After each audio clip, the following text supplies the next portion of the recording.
So because I think some people here learned about Marcelo's work after I had already met him in New York. Other people already knew about it before, but it was like a really interesting coincidence that I was there talking about STP's work. Yasha was there, and suddenly he was in the audience, and I had just read his book like a couple of months before. It was such a coincidence, and also a coincidence that we were also talking here about very similar topics concerning what sort of relation the sort of theory we're working on might have with reports coming from, actual experience of militants and their own organization. So it seemed very fortuitous that these things met.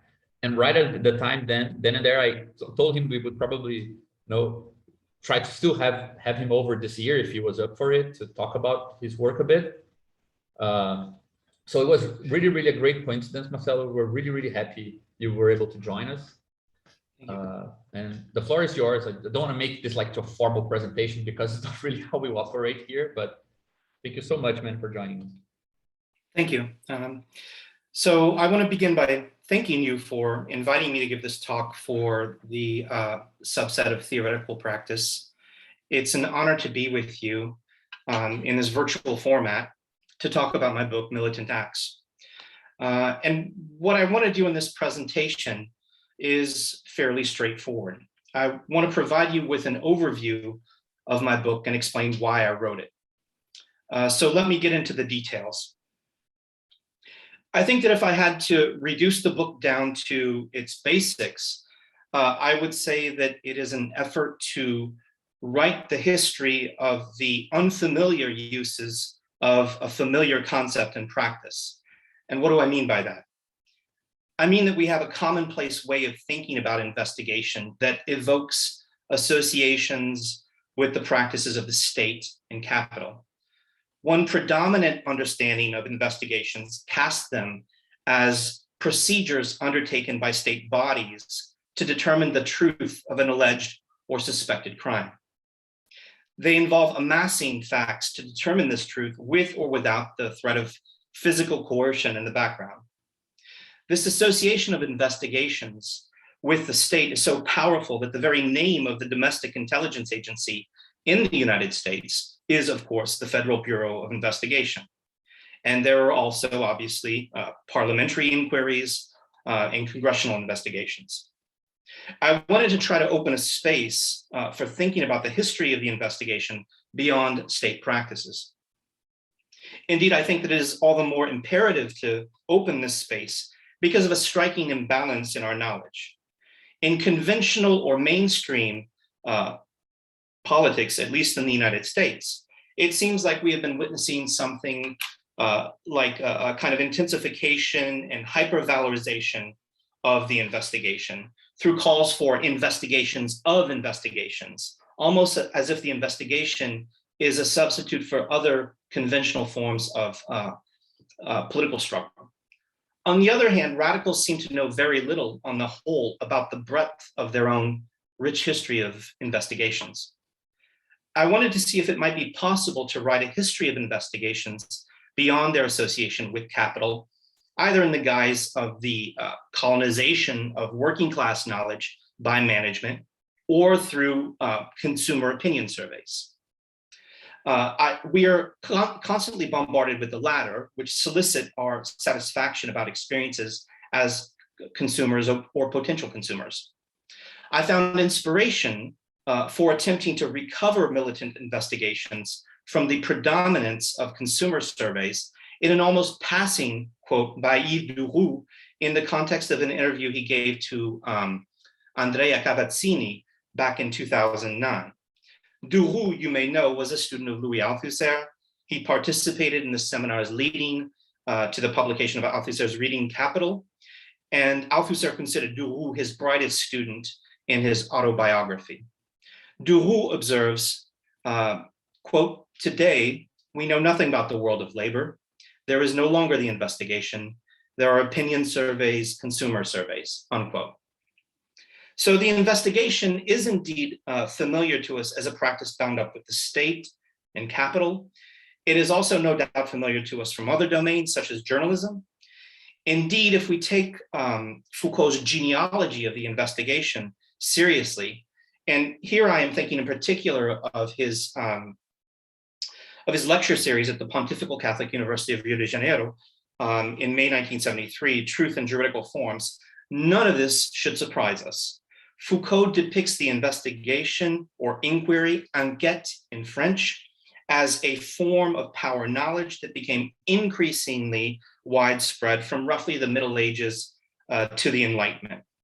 Yet, as I already mentioned, the history of the uses of the concept and practice of the investigation in radical political struggles remains largely unfamiliar, if not almost entirely obscure, even to radicals themselves.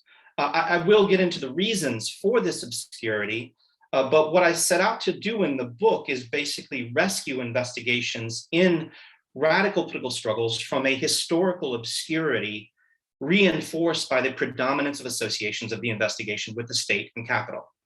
So how do I go about this task in the book? I offer a history of the concept and practice of the investigation in radical political struggles from the 19th century to the present. This history shows that radicals of various stripes launched investigations into the conditions and struggles of the oppressed and exploited to stimulate their political mobilization and organization. These investigations assumed a wide variety of methodological forms, from questionnaires to one-on-one interviews, to more collective fact-finding meetings with selected informants, to the solicitation of individual narratives. They consisted in pleas for information in acts of publicity, as well as in the physical displacements of militant investigators to other geographical and institutional spaces to gather information. As these activities were designed and undertaken in the name of drawing out and intensifying social and political antagonisms, usually with a view to social and political ruptures, I refer to them in the title of the book as Militant Acts. The history of these acts stretches from the workers' movement in France in the early 19th century, through the history of Marxism in its diverse forms, to groups that were not strictly Marxist, especially after May 1968.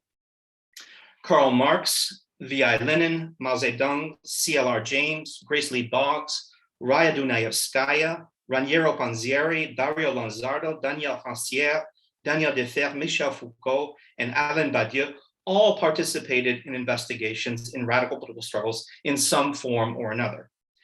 You can see from this mere list of names that the militant investigation involved the participation of major philosophical, theoretical, and political figures over the last century and a half. It also cut across all kinds of national contexts and theoretical and political traditions on the left.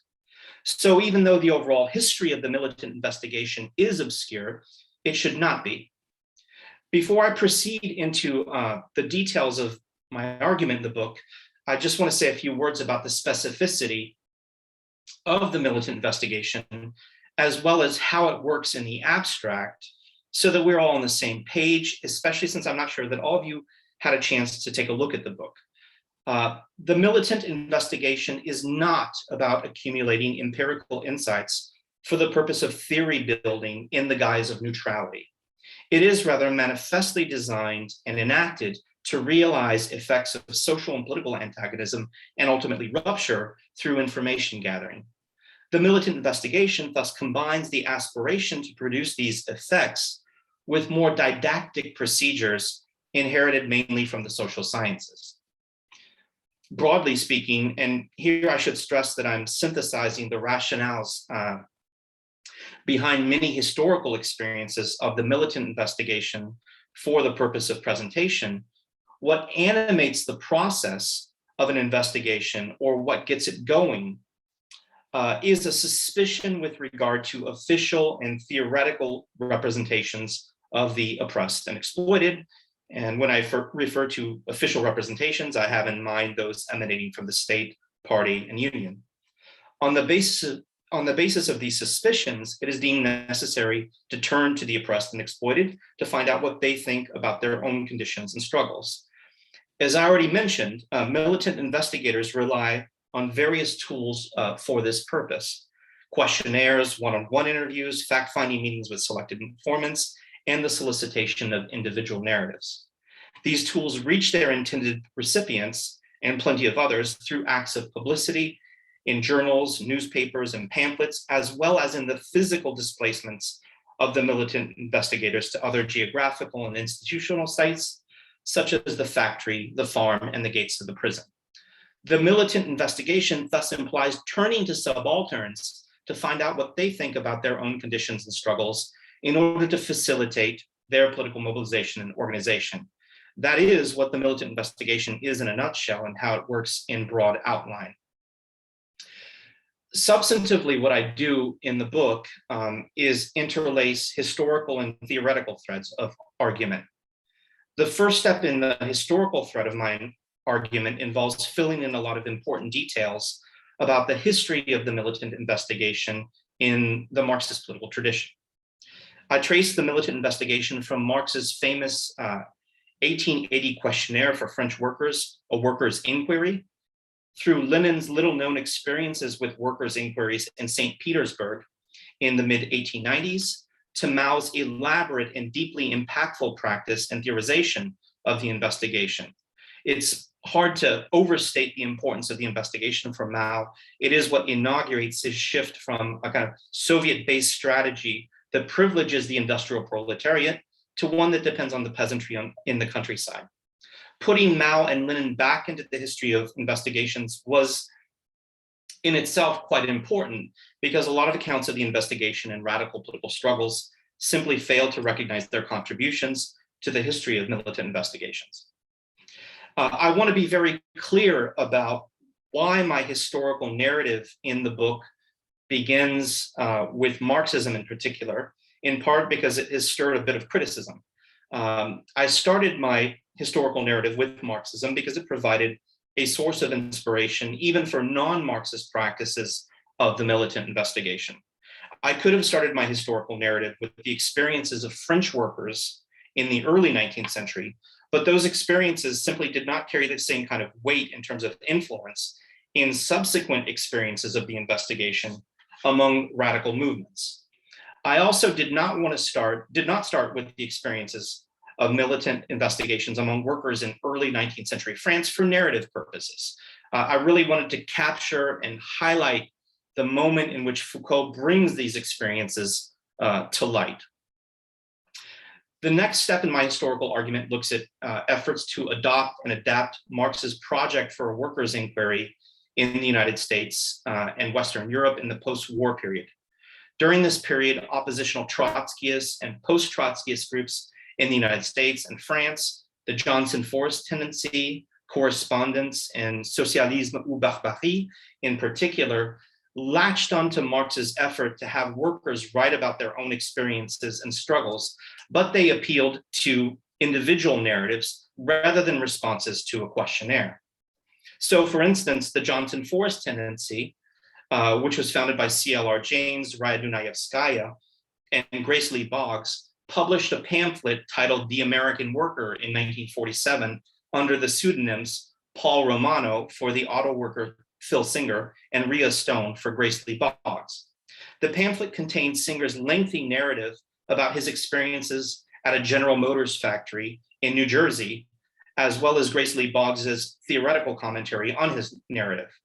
The American Worker had its origins in C.L.R. James's suggestion to Singer that he keep a diary of his experiences at the factory. In the early 1960s, Italian workerists affiliated with the journal Quaderni Rossi, Red Notebooks, reversed the trend focused on soliciting narratives from workers by resuscitating Marx's workers' inquiry in the traditional form of the questionnaire. They used questionnaires to tease out the political implications of a new working class made up of de-skilled old workers and unskilled young workers at a massive Fiat factory in Turin. They also engaged in elaborate and groundbreaking interpretations of Marx as a workers' inquiry Theorists such as Dario Lanzardo and Raniero Panzieri framed workers' inquiry as capable of fomenting a shift from conflict, understood as contestation within the parameters of capitalist production, to antagonism, understood as an anti-capitalist orientation. The next step in the historical thread of my argument deals with the resuscitation of Mao's investigation among French Maoists affiliated with a group co-founded by Badiou at the end of the 1960s. That group was, of course, the Group for the Foundation of the Union of Marxist-Leninist Communists of France, the UCFML. The UCFML took its cues from Mao in emphasizing the revolutionary significance of the figure of the poor peasant in particular. Mao had concluded from his investigation of the peasant movement in Hunan in 1927 that the Chinese Revolution would succeed or fail on the basis of the figure of the poor peasant. The UCFML conducted investigations among poor peasants in the French countryside for a period of roughly 5 years. These French Maoists conceived of the investigation as a product of a deeply immersive experience that involved taking up working positions among peasants. And this practice of taking up working positions with workers and peasants to radicalize them was known as établissement. And as an anecdote, please let me add that it was unclear to me at the time that I was writing my book whether Badiou had personally participated in the investigations of the UCFML in the French countryside. During an event in New York City in 2019, he confirmed to me that he had indeed personally participated in these investigations. That detail was a bit unclear because of the UCFML's collective authorship of its 1976 book about its investigations in the countryside, Le Livre des Paysans Pauvres, the Book of Poor Peasants. At any rate, we can see that some of the divisions in the birth of the investigation in Marxism cast a long shadow over its subsequent iterations. The traditions of investigation inaugurated by Marx and Mao generated largely independent experiences among Italian workerists and French Maoists. Strangely, French Maoists do not appear to have been influenced by or even cognizant of the nearly contemporaneous experiences of workers' inquiries among Italian workerists. This is where Foucault and the Prisons Information Group, the GIP, that he co-founded with others in 1971, become quite important. The GIP sought to heighten public intolerance of the prison system through the voices of prisoners themselves. It was not a Marxist group, but it fused together the different sources of the investigation in the Marxist tradition. To be more precise, the GIP drew from Marx's questionnaire and Mao's investigation in its own investigations into prisons. One founding member of the GIP, Daniel Defer, repeatedly emphasizes that the focus on materiality in Marx's questionnaire served as a model for the investigations of the GIP. And that focus on materiality served as a way of conveying the seriousness of the group to prisoners. And if we look at the first report of the GIP, Enquête dans 20 prisons, investigation in 20 prisons, there are in fact some striking parallels between it and Marx's questionnaire. Both were published under a collective name, even though Foucault authored the preface of the GIP report and edited its contents. The GIP report included lengthy questionnaires about conditions in the prisons. And finally, both the report and Marx's questionnaire appealed to stimulating the self-activity of the investigated. Another founding member of the GIP, Daniel Rancière, suggests that the GIP derived its emphasis on facilitating the speech of prisoners from the French Maoist practice of going to the factories to interview workers, record their words in notebooks, and ultimately publish these words in pamphlets in order to liberate their speech. Foucault also produced statements on behalf of the GIP that gestured to a pre-Marxist tradition of inquiries by French workers in the early 19th century. Foucault and the GIP thus helped redraw the historical parameters of the study of investigations and radical political struggles to include a largely neglected earlier period. For that reason, my chapter on Foucault and the GIP deals at some length with workers' inquiries in the context of industrialization in early 19th century France. Indeed, it was through Foucault, and specifically his Collège de France course, Penal Theories and Institutions, that I was able to discover Hilda Rigo-Diaz-Weiss's little-known book on workers' inquiries in early 19th century France, Les enquêtes ouvrières en France entre 1830 et 1848, workers' inquiries in France between 1830 and 1848. Rigo-Diaz-Weiss, who translated Marx's A Workers' Inquiry into German and conducted a psychosociological inquiry on behalf of Erich Fromm, argued that workers' inquiries gained momentum as the effects of industrialization compelled workers to demand reforms in early 19th century France. She shows that these investigations, which took place under the auspices of newspapers in the 1840s, were framed as a matter of facilitating the speech of workers rather than relying on information from bosses and foremen. Part of what I find fascinating about Rigo-Diaz-Weiss's book is that her historical account suggests that the whole practice of conducting investigations to facilitate the speech of the investigated was not particular to radical organizations in the late 20th century. It had a whole history going back to the early 19th century.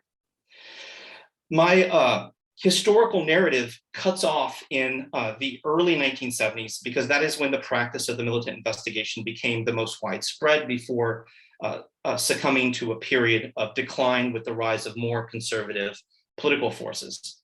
Still, the militant investigation did not simply disappear after the early 1970s. In the last 2 decades, there have been deeply innovative attempts to engage in militant investigations, especially in their iterations as workers' inquiries. These investigations tend to deal with the precarious employment of workers and the greater reliance on the service economy. They also go a much greater distance in addressing the roles of affective labor and gender than the preceding history of militant investigations. That is a highly condensed version of the historical thread of the argument in my book. Now for the theoretical thread. I think that it can be boiled down to 2 basic points. First, I seek to problematize the widespread view that militant investigations failed either because they did not generate responses from their recipients or because the responses they generated were partial. I challenge this view by attuning us to what I call the political afterlives of questions, which can be understood as the ways in which questions yield political effects long after they have been articulated without ever having elicited any kind of verbalized, written, and published responses. Let me be very clear here. Questions are neither inherently liberating nor constraining, but they may invite others to appraise their political situations differently. What goes missing in the hasty and resolute judgments about the failure of militant investigations is any sense of the political potentialities of the mere process of exchanging questions and answers at the heart of most iterations of the militant investigation. My source of inspiration for this insight is Dario Lanzardo's innovative but still untranslated, at least in English, analysis of Marx's questionnaire, published in the 5th volume of the Italian journal Quaderni Rossi in 1965. For Lanzardo, the fact that the overwhelming number of workers did not respond to Marx's questionnaire is an entirely secondary matter.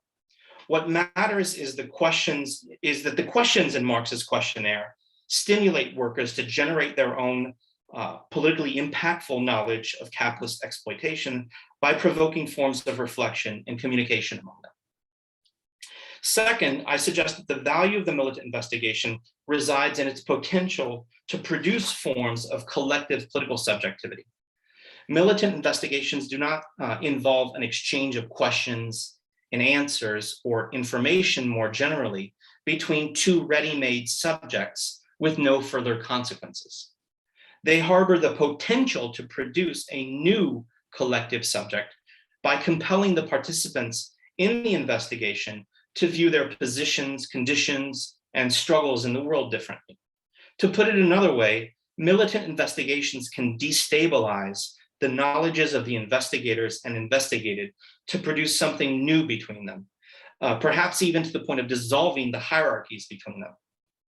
On the side of the investigated, questions can serve to enable persons to locate the particularities of their own individual circumstances within more general social parameters. For instance, they can compel workers to view themselves as an exploited and potentially self-emancipating class, rather than just as employees vying for greater compensation over the sale of their labor power. On the side of the investigated, answers can yield sometimes shocking revelations that may serve as political learning opportunities. As Mao told his readers about his investigation in Hunan, I saw and heard of many things of which I had hitherto been unaware. As in the case of so many research endeavors, there were various sources of motivation behind the book, and some of those motivations only became apparent after I actually started my research on the book.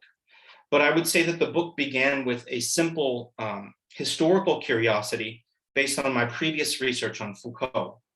In the appendix of my first book, I translated a report of an investigation into French prisons published by the GIP in May 1971. That report is the aforementioned investigation in 20 prisons. Foucault compiled the materials for the report by distributing questionnaires to the families of prisoners lining up to meet their loved ones at the entries to prisons in Paris. He also edited the contents of the report and penned its preface. The bulk of the report consists of the reproduction of questions and answers about conditions in the prisons. The exercise of translating the report, as well as grappling with the GIP's heavy reliance on the method of investigations, left me wondering where exactly the practice of the investigation came from and what its overall history was in radical political struggles. Basically, I wanted to better understand the history of the practice of posing questions to subalterns to produce political effects. In other words, I wanted to understand the production and circulation of a politically driven research method within the history of radical political struggles. The book began with this historical curiosity rooted in research on Foucault. The timing of my curiosity worked out because there was a renewed interest in French Maoism, at least in part as a result of Badiou's recent ascendancy to the global philosophical stage. There was also a literature on workers' inquiries that began to flourish at roughly the same time that I started to think seriously about writing a history of investigations in radical political struggles. Workers' inquiries were iterations of these investigations oriented toward the working class. The most famous example of a workers' inquiry is, of course, Marx's questionnaire. Once I began to get into the literature on workers' inquiries, I realized that there was indeed a lot of work to be done because it was highly fragmented. There were some books and articles on the topic, but they tended to deal with workers' inquiries in bits and pieces, leaving huge periods of time largely unaddressed. So for instance, Asad Haider and Salar Mohandesi published an incredibly rich essay titled Workers' Inquiry, A Genealogy in Viewpoint magazine in 2013. But their analysis leaps from Marx's workers' inquiry in 1880 to breakaway Trotskyist iterations of workers' inquiry in the post-war period in the United States. To compound matters from a research standpoint, the literature on workers' inquiries did not tend to address the experience of Maoist investigations, and the literature on Maoist investigations did not tend to address workers' inquiries. There were thus all kinds of lacunas in the literature. This fragmentation reflected a fragmentation in the experiences of the militant investigation. Important figures in the history of this practice either did not know about preceding experiences in the practice or did not refer to them in their own formulation of the practice. Marx, for instance, did not even gesture to early 19th century workers' inquiries among French workers in the formulation of his own questionnaire for French workers. As a consequence of such maneuvers, the full breadth of the history of the investigation and radical political struggles has remained obscure. In this regard, I would like to share an anecdote about the cover of the book, which for those of you who don't have it with you right there is right there. My original intention was to use the photograph of militants undertaking an investigation. I mistakenly assumed that there would be a suitable public domain photograph of this sort out there. However, I was not able to dig anything up, and in spite of asking a lot of folks in the know about the existence of such a photograph, no one was able to find anything for me. There is a photo of Foucault undertaking an investigation in front of a prison, but the photo is less than ideal because it's taken from a distance. I therefore opted to use Tarsila do Amaral's famous 1933 painting Workers, because it vividly captures workers as the original subjects of the investigation in radical political struggles. And it even invites us to think about face-to-face encounters with workers in all of their complexity and diversity.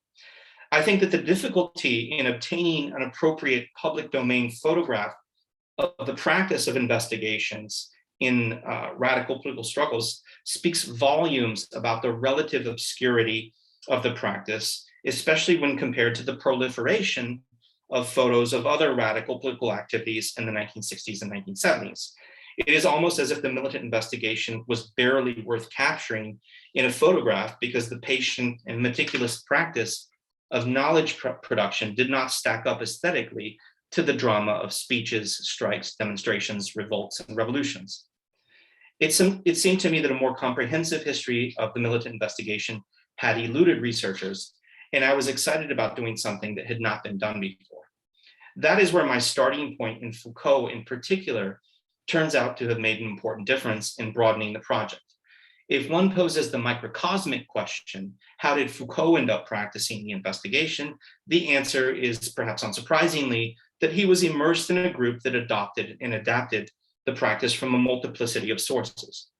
As I already indicated, those sources are the Maoist investigation. Foucault was surrounded by Maoists in the early 1970s, a long tradition arising from Marx's questionnaire, and finally, a tradition of workers' inquiries in France from the early 19th century. At the same time that Foucault fused these sources in his own political practices on behalf of the JIP, he also engaged in a genealogy of the official inquiry that went all the way back to ancient Greece and the birth of the medieval state. So what we get from Foucault that we do not get from other theorists and practitioners of the militant investigation is a very broad historical perspective. In other words, if I had started with workers' inquiry in particular, I may not have gone any further than iterations of workers' inquiry. And if I had started with Mao's investigation, I may not have gone any further than iterations of his investigation outside China, especially in France. But because I started with a practice of the militant investigation that fused together various sources, I was able to frame my research from a broad historical perspective. I then discovered the aforementioned leitmotif of failure. It gave the project even more momentum. Marx's questionnaire, for instance, is widely viewed as a failure because it resulted in a paucity of responses from workers. In spite of having been published and in a periodical and reproduced in the form of 25,000 flyers distributed to workers throughout France, it appears that only about 100 completed questionnaires made it back to the office of the periodical responsible for the publication of Marx's questionnaire, La Revue Socialiste, and some authors suggest that Marx himself never received a single response to his questionnaire. As a result of the paucity of responses to the questionnaire, a report summarizing the findings of the questionnaire was never even written, much less published. The paucity of responses to Marx's questionnaire seems like pretty overwhelming and compelling evidence for failure, at least from a conventional standpoint. Yet there are historical and theoretical reasons to be suspicious of such a hasty conclusion. First, if we expand our historical horizons beyond the immediate period in which Marx's questionnaire was published and distributed, we can see that it was extensively translated, circulated, and theorized by various radical organizations and publications. It was translated into English alone at least 7 times, and amazingly, when I was writing the book, there were more English translations of Marx's questionnaire than sustained interpretations of it in the English language. The widespread circulation of his questionnaire allowed it to serve as a source of inspiration for radical movements that had a much greater degree of success in soliciting and publishing the writings of subalterns. Second, it seemed to me exceedingly narrow to restrict the measure of the success of Marx's questionnaire to written and published responses to it, given that the goal of his questionnaire was eminently political. I wanted to try to evaluate the practice in a manner consistent with its manifestly political aspirations. If merely posing questions to others without eliciting a written response from them can produce political effects, why should we restrict our measure of the success of investigations to written responses? I sought to complicate the narrative of failure in Marx's questionnaire by stressing the potential political effects of merely posing questions to others without eliciting any kind of recorded verbal and written response from them. I do not spend a lot of time in the book dwelling on recent debates about the party form in radical political theory, but these debates were in the back of my mind as I wrote the book. Indeed, the book as a whole could be seen as an implicit challenge to steadfast affirmations of the party form in recent strands of political theory. Why? Because militant investigations offer a resource for constituting collective political subjectivity without assuming that it will culminate in the form of the party or that it should culminate in the form of the party. From the perspective of the militant investigation, what form collective political subjectivity should take is an open question to be resolved through the labor of the investigation itself. Historically, militant investigations have been used to both affirm the party form and the non-party form. There is simply no intrinsic relationship between these investigations and either of these forms. The problem with recent affirmations of the party form is that they put the cart before the horse, so to speak.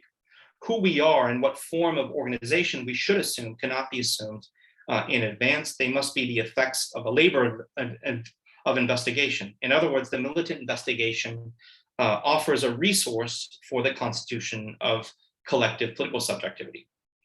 I will just say that the militant investigation seemed to me to acquire a greater resonance in the aftermath of the Trump victory when I was still writing the book. Many critics on the left chastised the left for not paying sufficient attention to the working class, thereby allowing Trump to capitalize on working class disenfranchisement, frustration, and anger.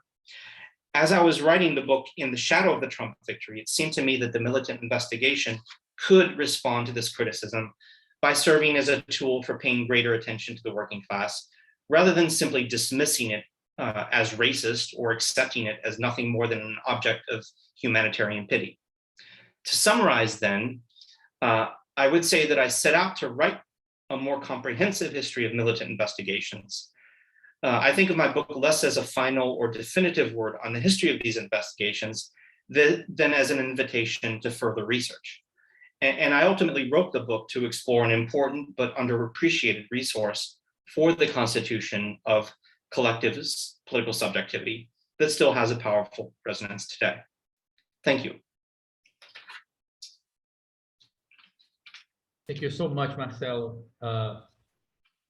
We usually take like a short break before, now we're trying to establish that like for the last 2 meetings actually, but we're trying to take like a 5-minute break before going into debate. Are you guys up for taking it now? Perfect. Yeah. Okay, so we'll be back in 5 minutes. Okay. I'll just...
See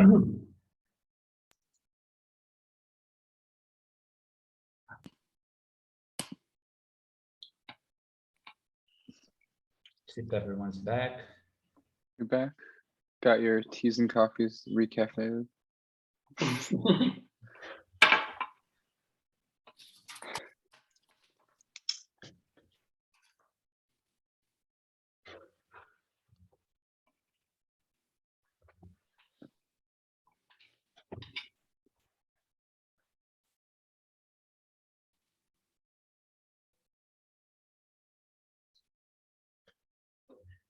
John, we're having a conversation here on the chat. I think that's actually a good place to start, perhaps, to those not directly connected to the book.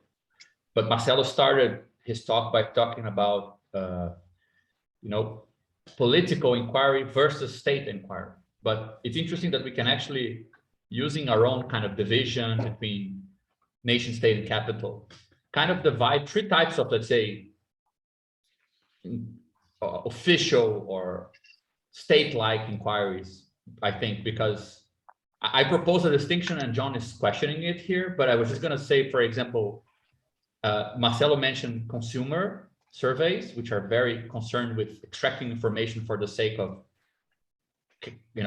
valorization of commodities, right? And you probably could also add to the list of capital-informed inquiries, all sort of tayloristic or tailor-like investigations of production for the sake of increasing efficiency, cutting costs, and so on, right? Then I think it's very interesting to see that the state form of inquiry, the model for it might be criminal investigations. Even though I wonder if voting isn't the democratic form of state inquiry. I mean, it is a way of asking one question every 4 years. So, and it's funny because I'm not sure if you've ever seen this, Marcelo, but I know I was seeing this with Rafael the other day. Like, there's this TED talk by a Chinese venture capitalist, and he's trying to argue that the Communist Party in China is more democratic than the whole American system. And his point, and he's definitely not a communist in any sense, is that he said, you guys complain we don't have votes in China, but we do regular inquiries with population at every level. So he actually treats voting as a poor form of state inquiry compared with the sort of constant statistical work of the Chinese state. But either way, I feel like opinion polls, even though the state, opinion polls, voting, criminal investigations, right? It's funny because it's almost with capital, you have the consumer and the production side, right? Consumer surveys and production assessments. And the state also has this dual sense of voting, surveys in the sense of treating people like citizens, but then criminal investigations, which is almost like the analogous to production. Like, what's going wrong in society? How can we cut corners? By which I mean cut people out of it if needed. Yeah, right. Yeah. And then we were just debating on the chat here, and that's why I mentioned, because John was also commenting on it, the idea that I propose the idea that perhaps journalism is something that is formed by let's say the communitarian form rather than the state and capitalist. Doesn't mean political necessarily, but it's meant to inform people rather than inform states or inform capitalists, right? Of course, it concerns economic facts, criminal facts, and so on, or politics in general. But it seems like it takes its form. That was my proposal. Like, perhaps it takes its form from communities in a similar sense that criminal investigations take their form from the state, and consumer surveys take their form from commodity production. Even though, of course, consumer surveys can even have a political side or can concern other aspects. But it was just my proposal. And then John was saying, yeah, it seems like actually journalism mixes everything together, but I'm not sure if I made my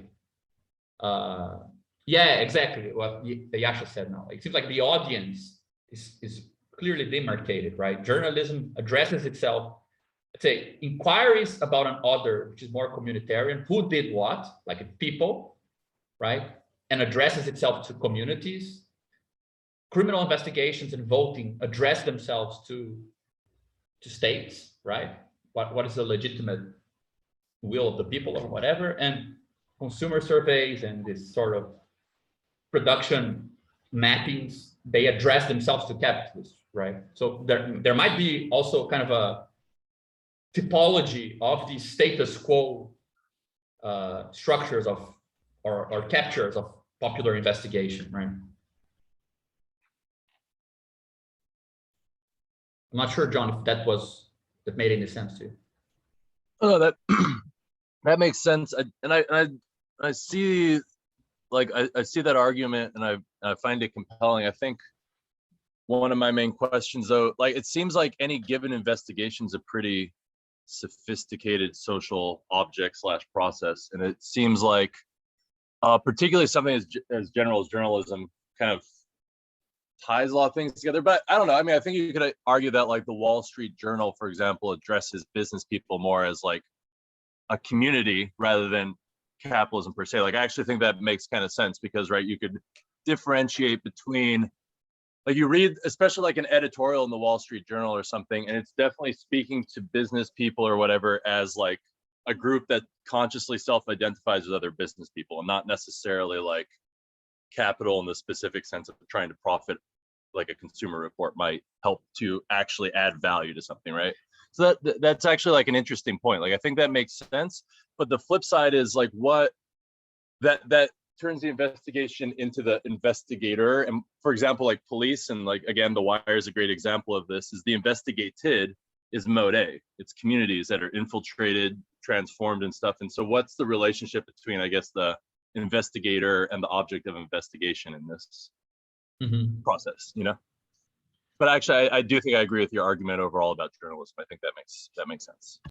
Yeah, and I think that this actually leads to a question I had, Marcelo, just a kind of a thing that was very clear in your book, which I thought was a really, really big kind of cut you introduced to make clear the difference between both militant research and sociological studies on the one side and actual militant investigations, as you call them, on the other, which has precisely to do with who you're addressing, like where is this meant to go, right? Perhaps, let's say, if you look at the subject matter in the sense of what are the others thinking, right? Then suddenly you could think of it in terms of sociology, because it looks like you're going to this weird other place you want to learn about. And in a certain sense, journalism treats people in that way. What are people thinking? You never imagine what they're doing, right? Or you know, consumer surveys, they're always trying to probe into the other. Perhaps where the clarity comes in is who is meant to, let's say, learn something from those investigations. That's where politics seems to distinguish militant investigations, because either the organizational aspect or the idea that both the people who fill in the forms are the ones who are meant to benefit from it the most, right? It clarifies how different the structure is and why it's such a fragile form, why it's hard to kind of pinpoint a good way of doing it, and less who you're addressing, which ultimately it's always the same people, right? They're bombarded through all these different types of survey. Everyone gets a consumer survey, needs to vote, either reads or gets, you know, lumped together in what newspapers have to say about it. But who gets to be part of the addressee of these investigations? That seems to be like a quality that all these different modes of political investigation have in common, right? That they want to constitute the investigated into part of the investigator, right? Investigate. Yep. Right. Yeah.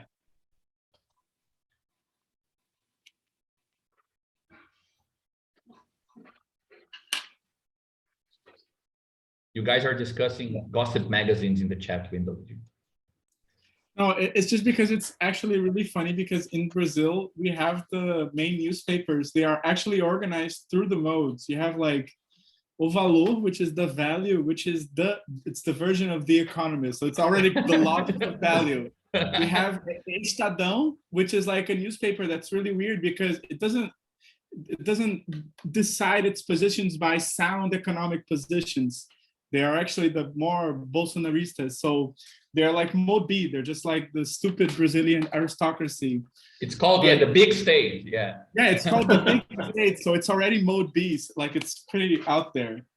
But I couldn't find an equivalent for mode A because I think it's more splintered. There's the People, which is like a newspaper that its slogan was that blood, when you took the newspaper, blood was on the pages because Yeah, of that does sound like kinship structures, right? yeah. I didn't It's all think about it. consanguinity. But I just wanted to say something because I read your book, Marcelo, for preparing for this meeting, and I think it really structured a lot of things that would not be structured at all if I hadn't seen you intertwining all these different modes of inquiries. And one thing that I was wondering a bit is because you talk about the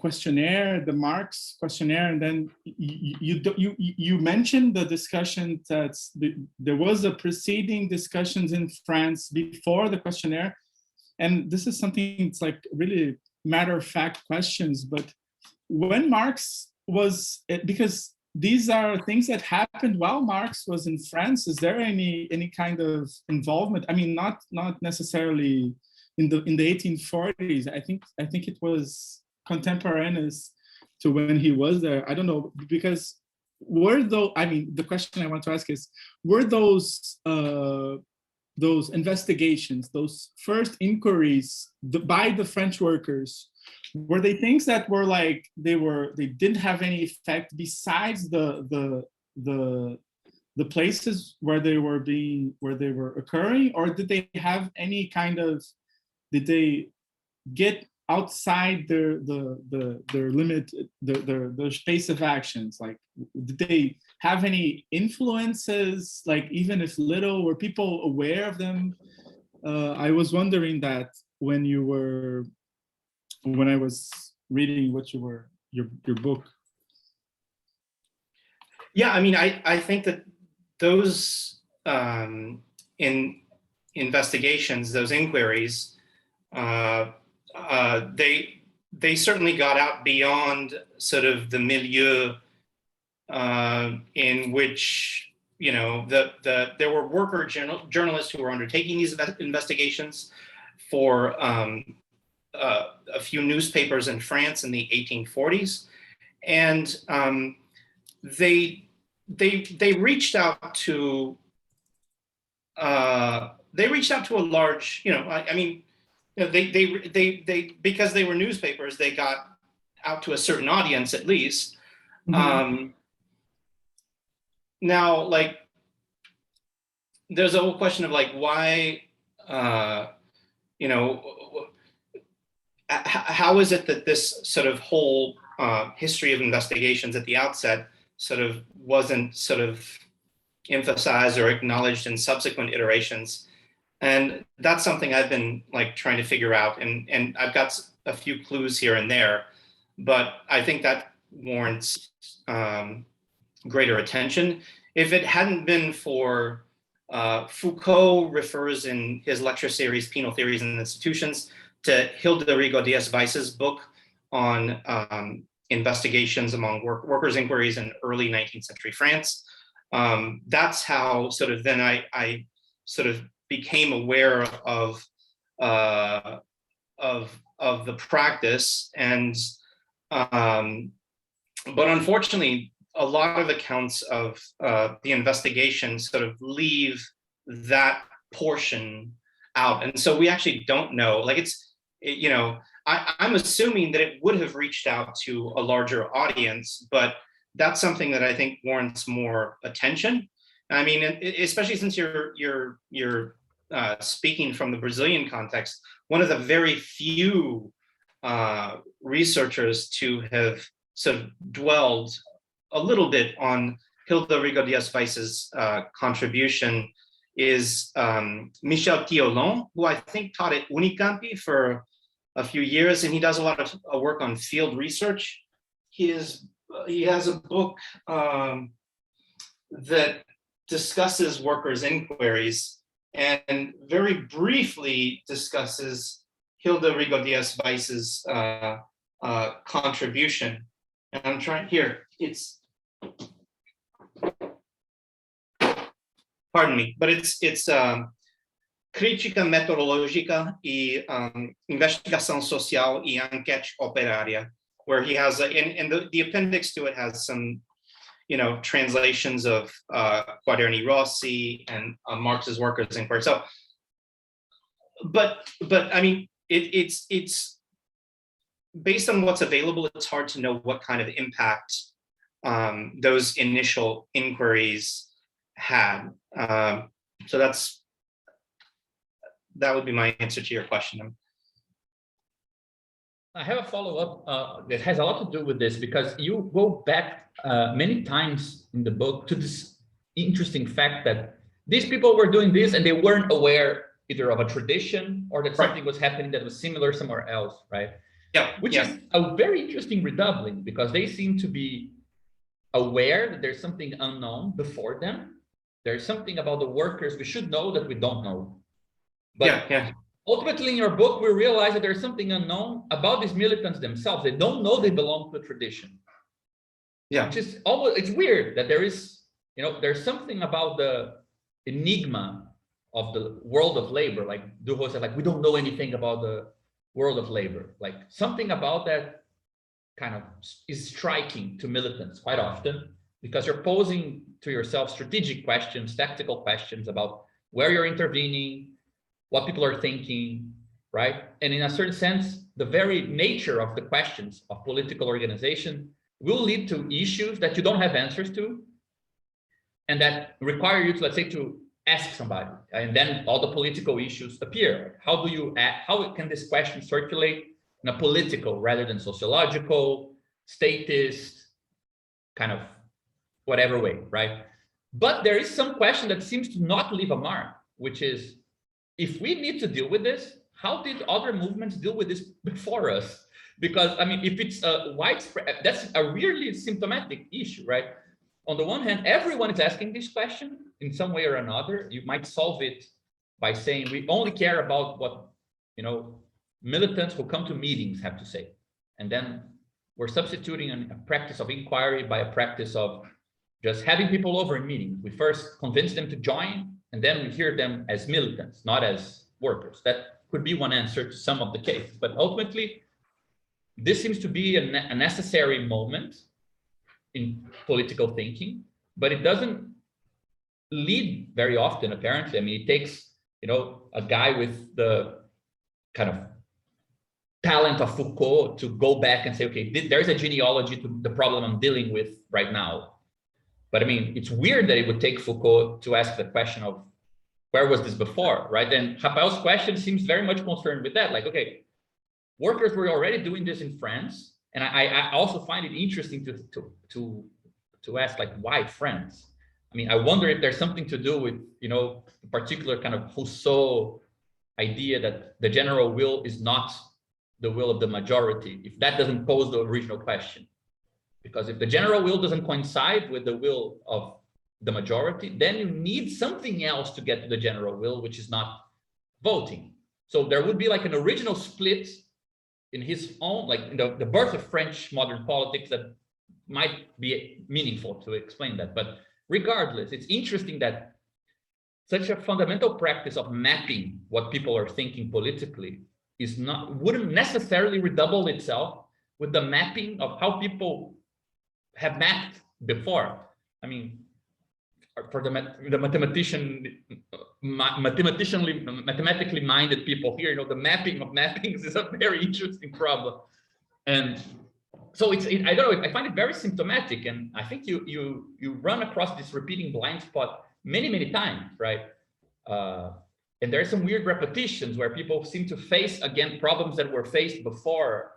Like, weirdly enough, at some points you make Foucault sound like he's the guy who has very interesting Leninist, like he's facing a problem Lenin faced at some point, and then clearly the French Maoists are repeating something that already happened. So it's weird how this kind of redoubled level of blindness, to the left itself, runs through it. I'm not sure if you got any insight why this, why, as you say at some point in the book, like this had to be rediscovered again. Everyone was starting from scratch from time to time, right? I mean, and like Italy and France, they're like just side by side. Like, how could that be?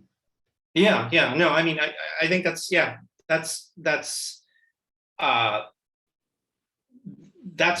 quite striking, and I that's also what makes the study of the militant investigation frustrating at a certain level, is because frustrating and enigmatic, right? You have to sort of kind of go back and start over and sort of deal with these blind spots and try to sort of explain their persistence. I mean, I think one answer to the question is that you have this fragmentation on the left that produces sort of, what's the word I'm looking for? That intensifies effects of fragmentation, right? And so it's like you have this fragmentation that renders any effort to sort of constitute something like a more comprehensive, what we can still modestly call a more comprehensive history of the militant investigation, very difficult.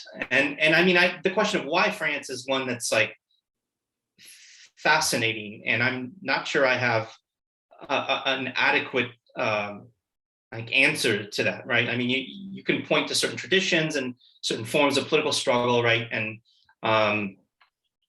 so yeah, I tend to chalk this up to kind of the fragmentation on the left. And I was reading Natasha Michel's Le Roman de la Politique, and she briefly discusses how in the late 60s, after experiences in the in one Maoist group in France, she went to Italy and connected with another Maoist group, right? But there's like there's this sort of this misfire where they're not, there's a whole kind of workers tradition there as well, and they're not connecting. And so yeah, I mean, it does raise the question of like belonging to a tradition without knowing that one belongs to a tradition, or belonging to a kind of hidden tradition, or a tradition full of kind of blind spots. And I guess another way to sort of maybe try to make sense of that is to ask if there's something intrinsic to Marxism, to radical politics, that pushes in that direction, regardless of sort of temporal and spatial context. Because you have this sort of, there's nothing that I know of to suggest that Mao was aware of Marx's Enquête ouvrière, his questionnaire, much less Lenin's questionnaire. And yet you have this kind of way in which these thinkers, these groups, these traditions, these tendencies, these movements are all kind of pushing in that direction. So I mean, there's a lot to be said for so the way you framed it. I like that. So they belong to a tradition without knowing that they belong to a tradition. And then it's sort of left up to a kind of genealogist or historian to sort of then reconstitute that tradition, which is what I tried to do, building on the efforts of others. Yeah.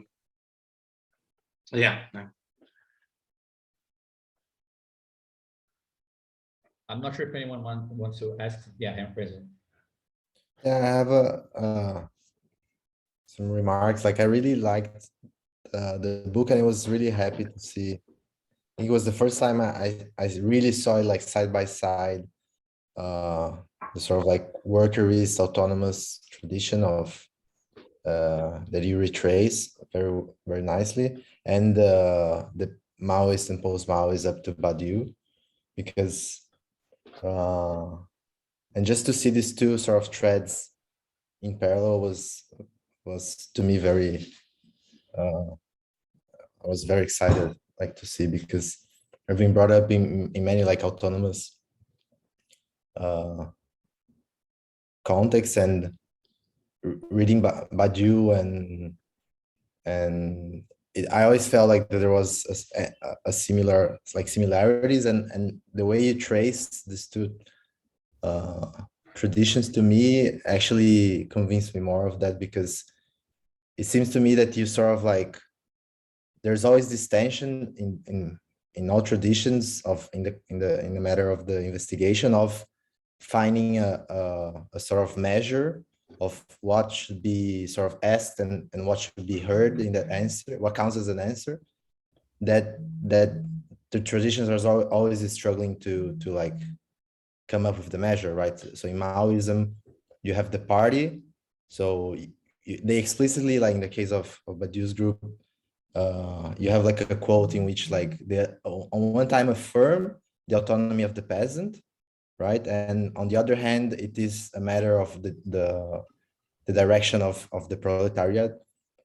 And it's a bit of like, how much can you ask, in how much does the work comes from the questions asked in the questionnaire, and how much it should just like let the other one speak, and we should hear it. The same tension sort of reappears at the level of the form of the investigation, right? Whether it's a questionnaire or whether it's a narrative. Yes, yeah.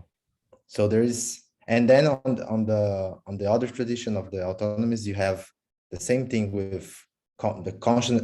At the same time that autonomism formulates like this really the auto activity and the sort of like you're bringing up this sort of auto production of the proletariat, and like the workerist formulates a lot in terms of like consciousness raising, right? Which is a completely sort of more external way to think about like an investigation. You're just coming already with your concept of what you want to sort of like the direction you're going to go. So yeah, and it seems to me that you end up sort of like approaching a concept in which it becomes this sort of game in the most interesting concepts like that you find in Badiou and you find in Castoriadis. I was talking to a friend earlier today, has to do with the sort of finding an immanent and situated way to sort of like evaluate the sort of like game of asking questions and at the same time being able to hear what is being said and being done. So yeah, it was really nice.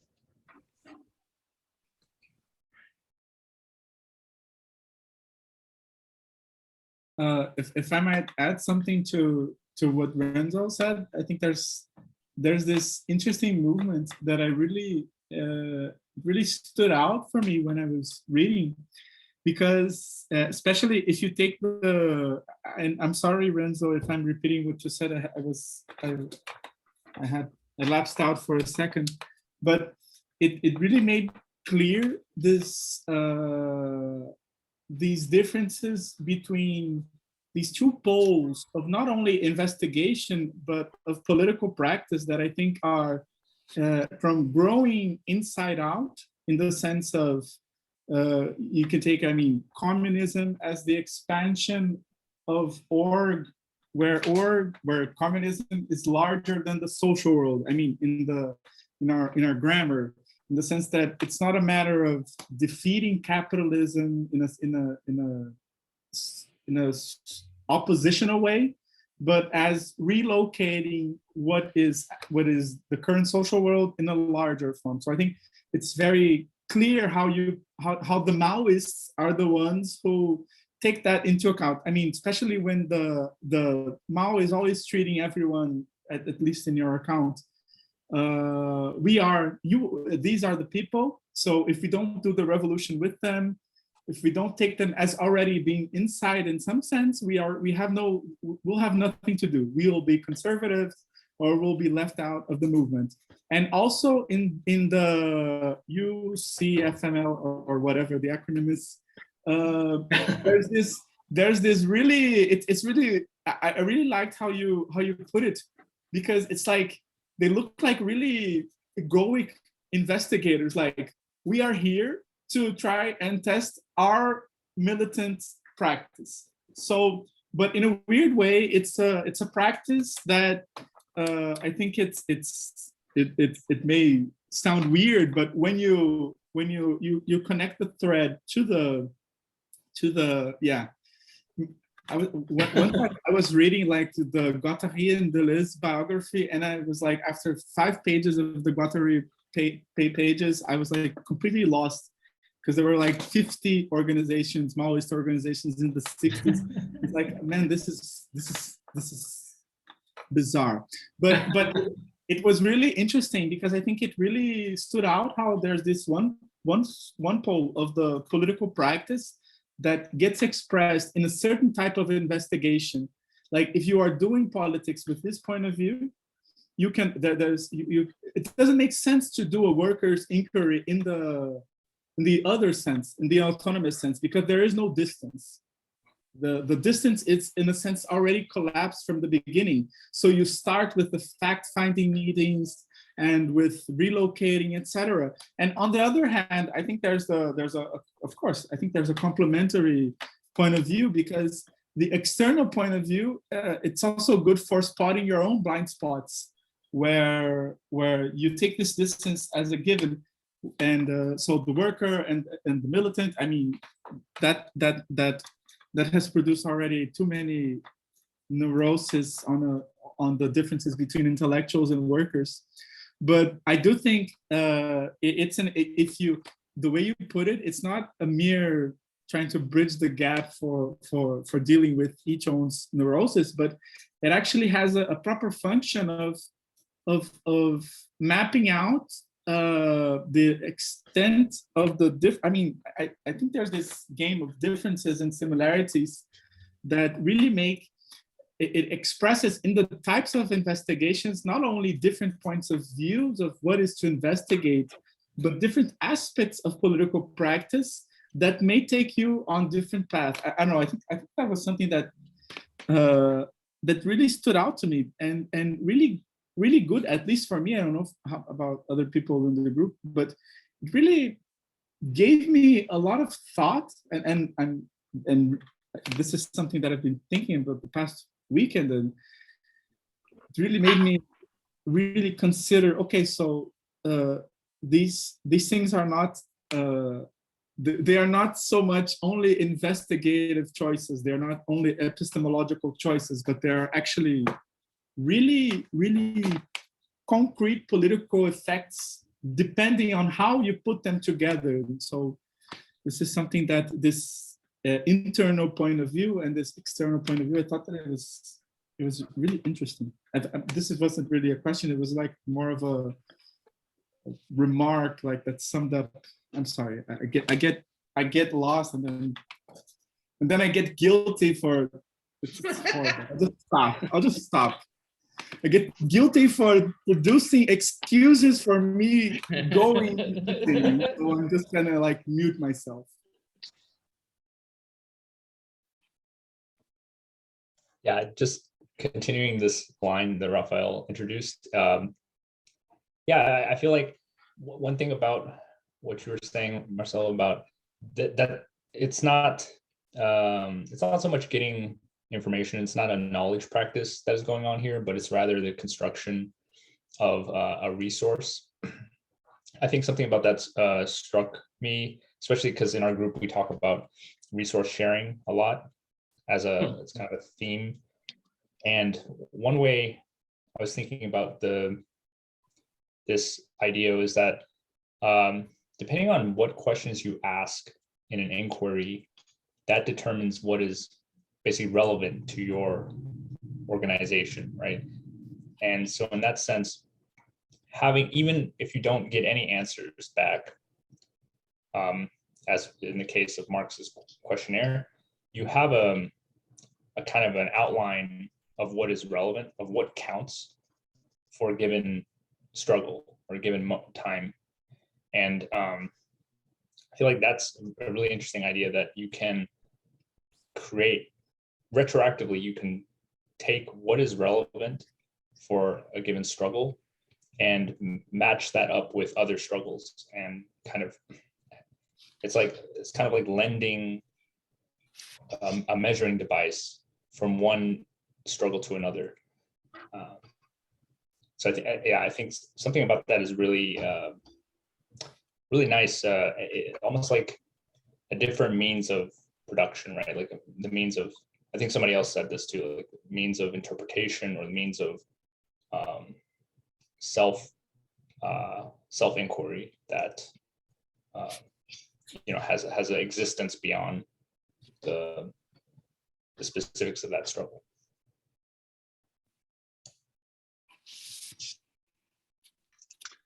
Yeah, I mean, I agree with you, and certainly sort of the proliferation of Marx's questionnaire, across political tendencies, speaks to that, right? The way in which they were, and then the way in which they were kind of in the backdrop of, Foucault's inquiry into the prison, right? So yeah, Marx didn't receive, or he didn't appear to receive, answers to his questionnaire, and yet you have sort of the questionnaire as this sort of form that's informing political struggles almost 100 years later, with Foucault's group and their focus on prisons. And so, yeah, I mean, it becomes this kind of modality of interpretation and self-assessment and so on and so forth. So yeah. I have maybe more straightforward question that kind of is going off of what Dennis was saying also, about how this form of like inquiry, where the way that the questions are formed sort of like form a structure of I guess like maybe not like the form that the answers take, but like it gives it some sort of internal structure that's necessary. And then you also mentioned how CLR James and Grace Lee Boggs took like a more open approach. So I guess my question is maybe like what I didn't get a chance to read your book, but like what were the either results of that, or like were there either things like some kind of like tensions that came out of leaving the inquiry to be more open rather than, like guiding it in a specific way, or if there like were things that came up that it almost like seems like people might think were like expected to ask, like if you don't ask anything, you could think that a common almost like bias would be whatever the person thought that you would want to hear, right? So I'm just curious if there's any of that came up, any of those like internal tensions. Yeah, I mean, there were a lot of there were some problems associated with the more. So let me step back first of all and kind of stress that one thing that I reject in the book is this idea that you can't somehow interlace a more open-ended form with sort of a more kind of itemized sort of questionnaire, right?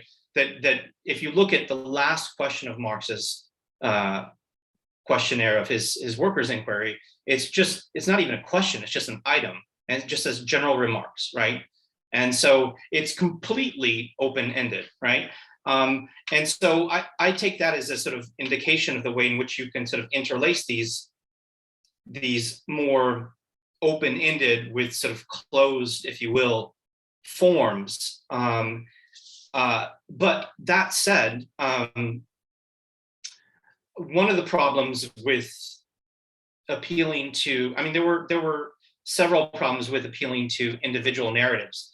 One was just sort of getting the narratives produced, right, and then publishing them. That was just a practical sort of problem of amassing these narratives, right?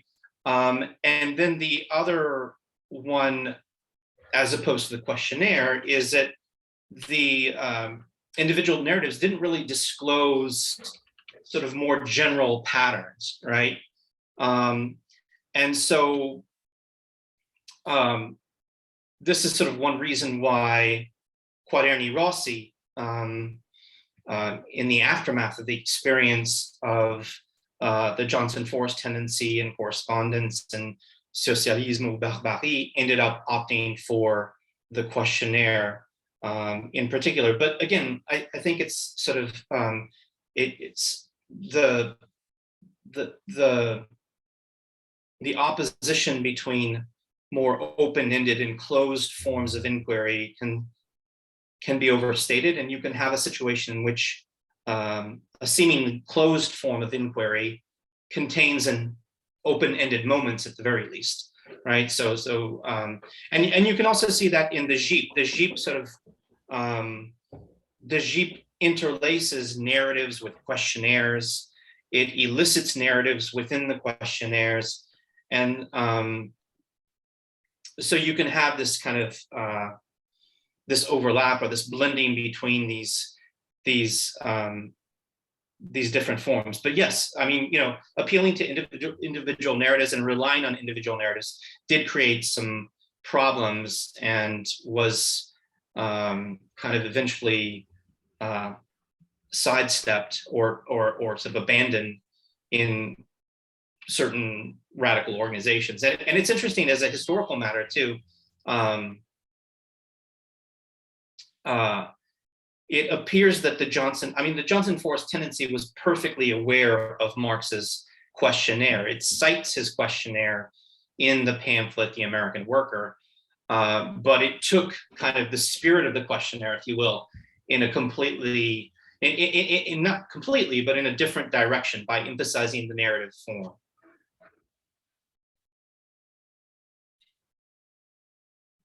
I really want to ask a question. I just need to report my dog who's sleeping in my bed right now. Crazy. Sorry for nothing. Make no sense. I had two questions that are connected. I know also Michael is here, and I know he loved Jennifer Murray's work on interviewing workers and actually the workers in the crisis of workers, right? So I like that you mentioned her at the end as a sort of interesting critique of the format of workers' inquiries, right? So I have two questions for you that concern, let's say, the contemporary situation and, let's say, perhaps new issues that could inform what inquiries could look like. The first is this one, where it seems to me that one thing that is slightly presupposed many times here is that the idea of being identified as a political subject, even of being taken seriously as a worker, seems like it's not clearly a problem, in the sense that, for example, there are many people in Brazil that if you address them as workers, as if you're interested in their working experience, it's part of their very identity in their social life, that they are not concerned with problems that they nevertheless have. So many times when we try to do this in our own collective, the Circle of Studies of Idea and Ideology around 2016, we used to have to get around this. For example, we used to create inquiries where we were actually addressing people as business owners rather than workers, even though they were, you know, just cleaning the floor at some hairdresser or something. But you had to address them differently, and we felt like it was required to lose dignity, and the dignity that comes with being capable of talking about yourself wasn't necessarily siding with the political dignity of thinking of yourself as a political subject. So sometimes the two things didn't go together. And I feel like Murray's argument about shame, you know, has something to do with that. I always remember, like, it's a very old quote from Marx, but there's a moment where he's discussing estrangement and alienation in the economic philosophical manuscripts, where he talks about this kind of in-between moment where you cannot change your social economic conditions, but you might get a bit more of class consciousness or awareness about your own conditions. And that actually heightens a contradiction. It doesn't diminish it. At the time, it seems like there was the presupposition that if you heighten that contradiction, that it will lead to a political outcome. But the first effect of it is actually increase of suffering, because you're actually taking away some tools the person has to organize their own kind of place in the world.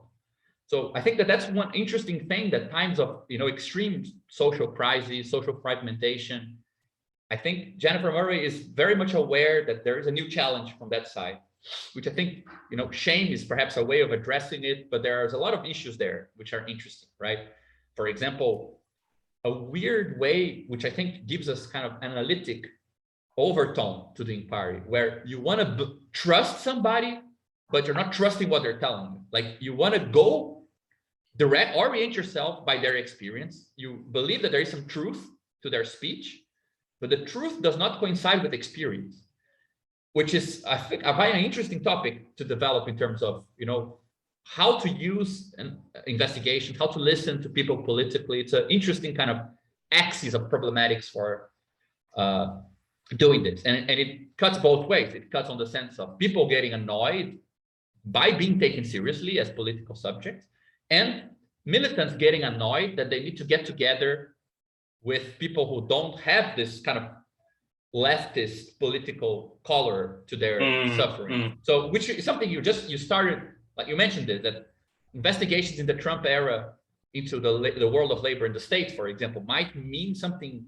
slightly awkward for these militants, which perhaps we're not that used to. So I wanted to know a bit more how you see this one axis. And then there's a second axis, which I think is very dear to the project we've been developing here. And I think that the guy who sets the problem in a nice way, though for me, it's very, very interesting that he glazes on the topic of militant inquiries very briefly before moving away from them, which is Frederick Jameson's text on cognitive mapping. His argument is that the world is getting so complex that the separation between social structure and social experience is not only that there is a big gap between the two, right? That the size of the world that accounts for our personal experiences or political experience is so large that it's incommensurate with that experience, but it's also a fractured structure in the sense that no one model of it really seems to account for everything. And then he gives a solution to this, which is connected to art and the idea that aesthetics has is the only thing that can live up to the task of, let's say, telling us about the world of labor under these complex conditions, right? But I think we stopped one step before him in our research, and rather than moving directly to this aesthetic solution, we just kept the problem, which is the issue of scale in politics. And when seen from that perspective, I think that two things become interesting in like reading our book from that perspective. I really wanted to know what you think about this. The first is, I mean, it's exactly as we were saying, like perhaps it's interesting that this weird symptom of this being part of a tradition without knowing you are part of it in terms of the left tradition of workers' inquiries. On the one hand, it's a good thing because there's no problem reinventing the wheel every time. That actually says something nice, that this is so necessary, so organic that it needs to be reinvented, right? But it comes to a point where, as you also mentioned, this kind of strange encounter between French Maoists and Italian Maoists, and suddenly something's not matching up, right? That there is something about this increased complexity that perhaps makes clear that it's not that easy to come up with inquiries, to come up with ways of asking questions, that the questions can, let's say, survive their own context. And this doesn't seem to be something that we can, let's say, we can count that the world will propagate them just for the very fact that it happened. Like, for example, if you read a guy like Sylvain Lazarus, who features in the book as one of the great thinkers of, you know, putting the problem of investigation and learning what people think in their own terms, like at the forefront of political practice. At the same time, it becomes very local practice. Like absolutely nowhere does he raise the issue of how did these local processes of thinking through your situation can connect with other situations. It seems like it's meant to dissolve into your own context, right? But in our world today, that seems to be something that is a bit more problematic. And I realized as we were discussing this issue of why Foucault and why this blind spot, that it's also interesting that Foucault is the only one whose group actually features the word information in the title, right? It's the group of information about prisons. And he was one who was reassessing the whole history of classical and neoliberal economics.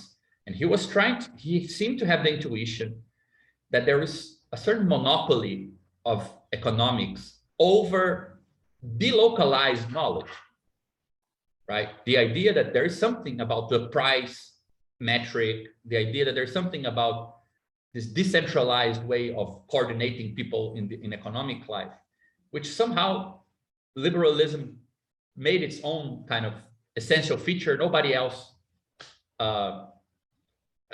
has the benefit of it, right? For example, I started thinking now that perhaps the history of militant inquiries includes the history of the socialist calculation problem. You know, can you plan a society, and where does the information about that plan come from? Like when you think about cyber sin in Chile and the idea that you would have this cybernetic structure where people in their households and companies, workers would be feeding this system with their information. That's actually a weird form of decentralized, nationalized workers' inquiry. It just doesn't have anything clearly to do with that format, but it's there somehow, right? And so I wonder, how do you see these two axes, right? The first axis concerns, let's say, this crisis of identity and the sometimes mismatch between how people see themselves and the strange position that inquiries might put them in terms of where they're being, like how they're being kind of mobilized as subjects, right? Perhaps that can be a high tension there. And the second is this weird axis where it seems like investigations, they are always concerned. I mean, it's interesting that they are not necessarily a knowledge practice, right? In the sense that it's about extracting knowledge from the worker. But that being constrained to be a know-how practice, in the sense that you still suppose that there's nothing that could appear in those sort of investigation that has the merit of becoming universalizable, in the sense that, you know, a worker can know something or say something or do something which is relevant for people who are in totally different situations. And that, so there's something about this sort of connection between localized organizations, localized inquiries. It seems like, I mean, if you just think, sorry to go on a rant here, but it seems that when we talked about the, you know, capitalist forms of inquiry into the factory, well, we know they're doing this because of organic composition. They need to cut corners. It concerns competition, which is a decentralized form of coordination. The state is inquiring about voting, inquiring about opinion polls and so on, because it needs to produce a decentralized, like it needs to span across communities, right? Journalism is letting us know about what's happening elsewhere because we don't have access to who's the mother of who and who is having sex with who in a place we don't have access to, right? There is a kind of, from the beginning, there seems to be a very interesting connection between this kind of basic form of politics, which is meeting people, and its impossibility in the modern world. And I feel like the birth of inquiries probably is concerned with the problem of meeting. You know, it's almost like the extension of that issue. Like you cannot meet everyone. Therefore, you need to investigate others, not yourself, right? And it seems like every form of delocalized meeting, so every form of social coordination, which is not kind of contextual based, it goes beyond its own context somehow, seems to be a monopoly of the state, of capital, of nations and so on. Whereas it's very hard in the history of political inquiries to ever kind of move beyond the threshold and actually have something which acquires a decentralizing power, which I think then is called a sort of metric, right? We wouldn't be just, we don't want to know, okay, what's the commodity everybody wants, which seems to be as far as social calculation and social planning went in socialist states. But there is some interesting way of tying this whole problem back to that larger issue. And I think the issue of scaling, which is the second axis of my question, kind of concerns that issue, So I really want to hear you on those two things. Yeah, I mean, those are great questions. I mean, in terms of the first axis, the crisis of identity, I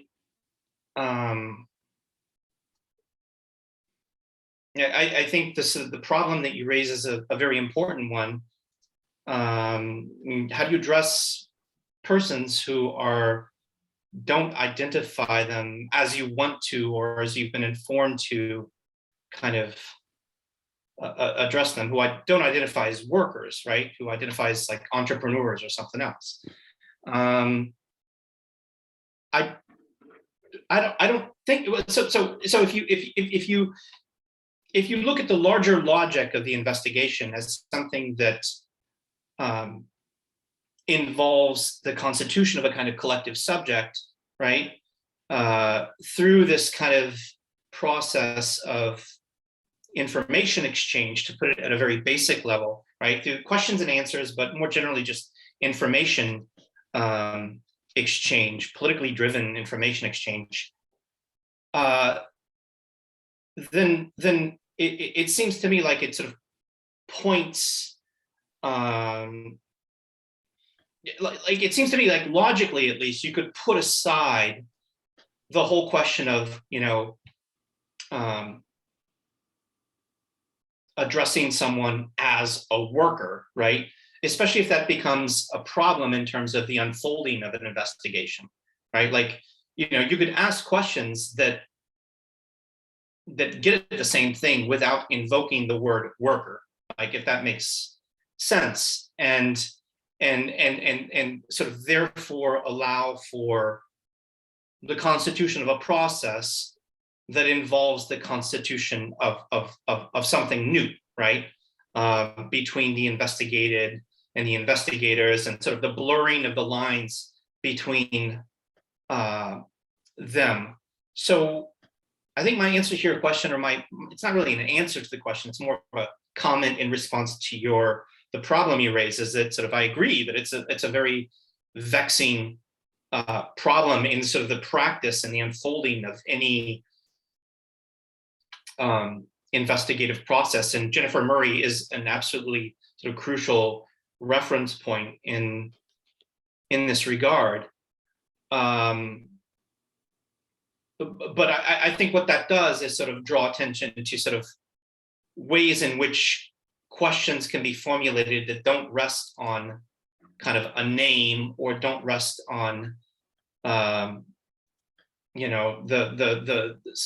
the more intricate articulation of questions that don't rest on the presupposition of an identity, or don't sort of articulate that identity in the practice itself in kind of forceful and manifest ways, but sort of stick to the spirit of the investigation of actually asking questions that have a certain open-endedness, that allow for the constitution of something new between the participants.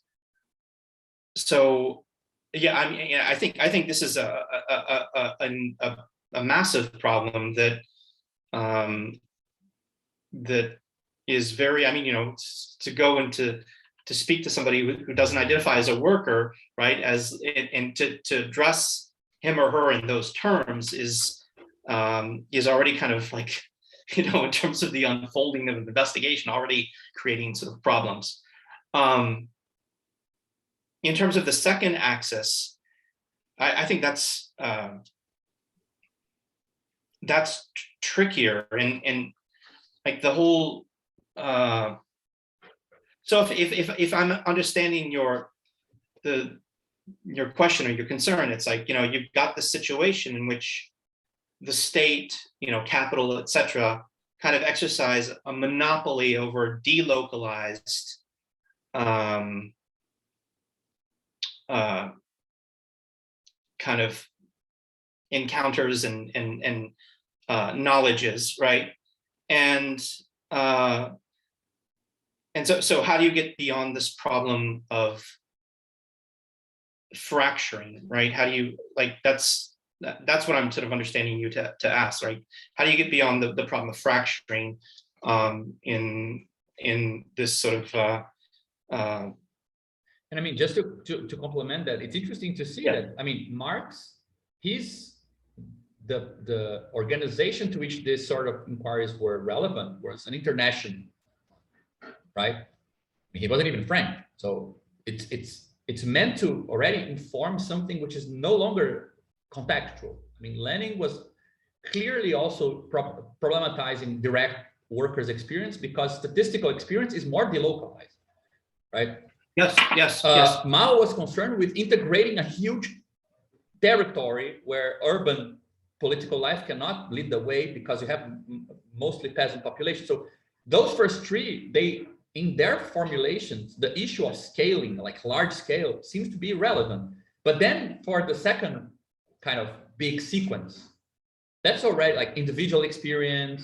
It seems like it's a much more localized rebirth of the problem, right? So it's interesting that there is a bit of a shift in scale of the problem there already. Yeah, I mean, I completely agree with you. There is a shift in the scale, and yeah, I mean, Lenin ultimately turned to sort of official statistics, right? To in the aftermath of his experience of workers' inquiries. Mao, right, dealing with the question of the major question of the peasantry in China. So there's this sort of shift in scale suddenly back to the individual worker, and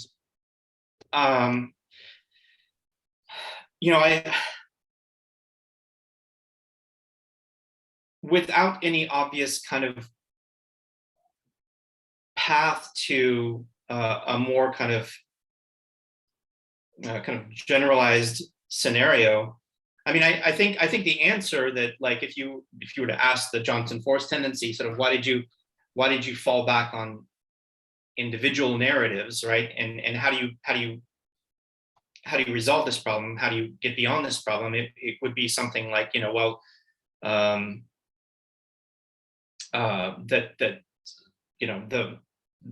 individual worker is a bearer of more general patterns, a kind of bearer of a kind of universality, and therefore, by eliciting and producing and distributing, publishing these narratives, right? There's a way in which, like, they can, you have a worker who produces an individual narrative. You have other workers who read the individual narrative, and the idea is that you'd have like these points of connection between the reader, the worker reader, the worker author, the worker writer, right? And that this would sort of, to get to your point about scale, kind of. Yeah, so would you say perhaps that the publishing structure, right, the forefront of, because the first, neither Marx nor Lenin nor Mao are, I mean, publishing is not a central issue because, your militant is going to come to the meeting and he will only be able to speak if he investigates. So there are meetings, party structure, there are internationals.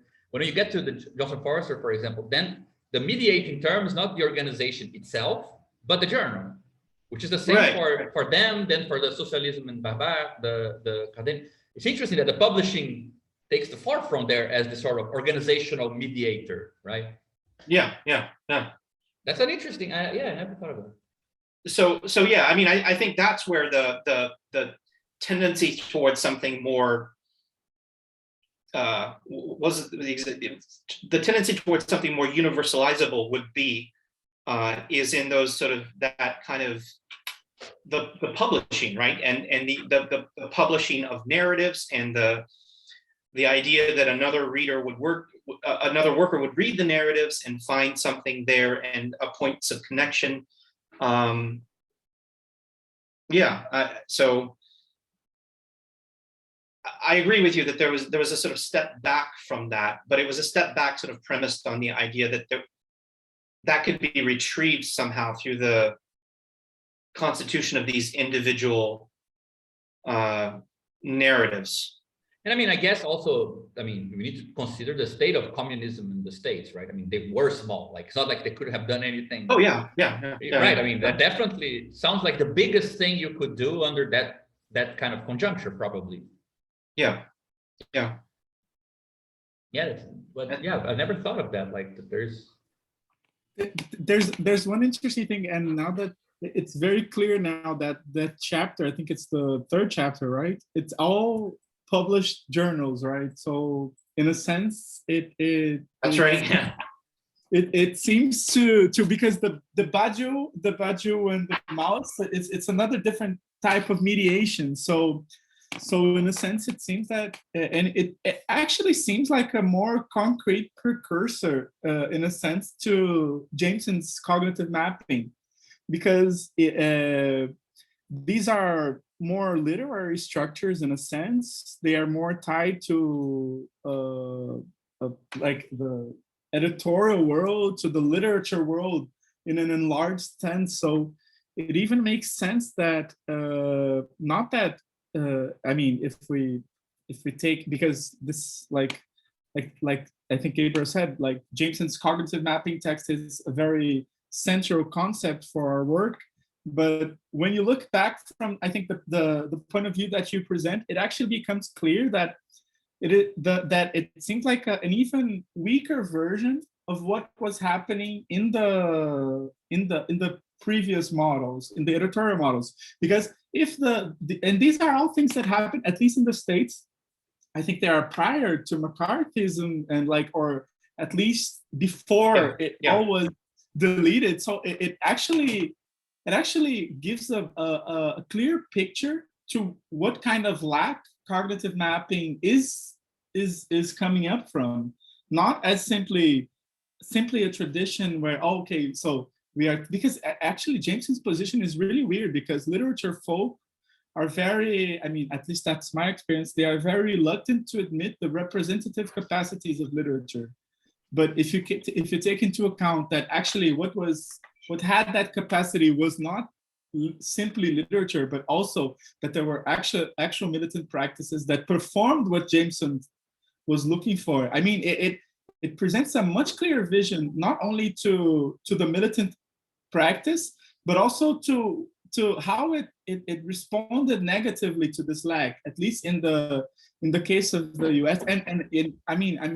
I think this is having a kind of galaxy brain moment for me, because I'm a very, as some of you know, I'm an adept of Paulo Arantes' gospel, which takes French philosophy jokingly as a sort of an attempt to map social reality, but without a concrete reference.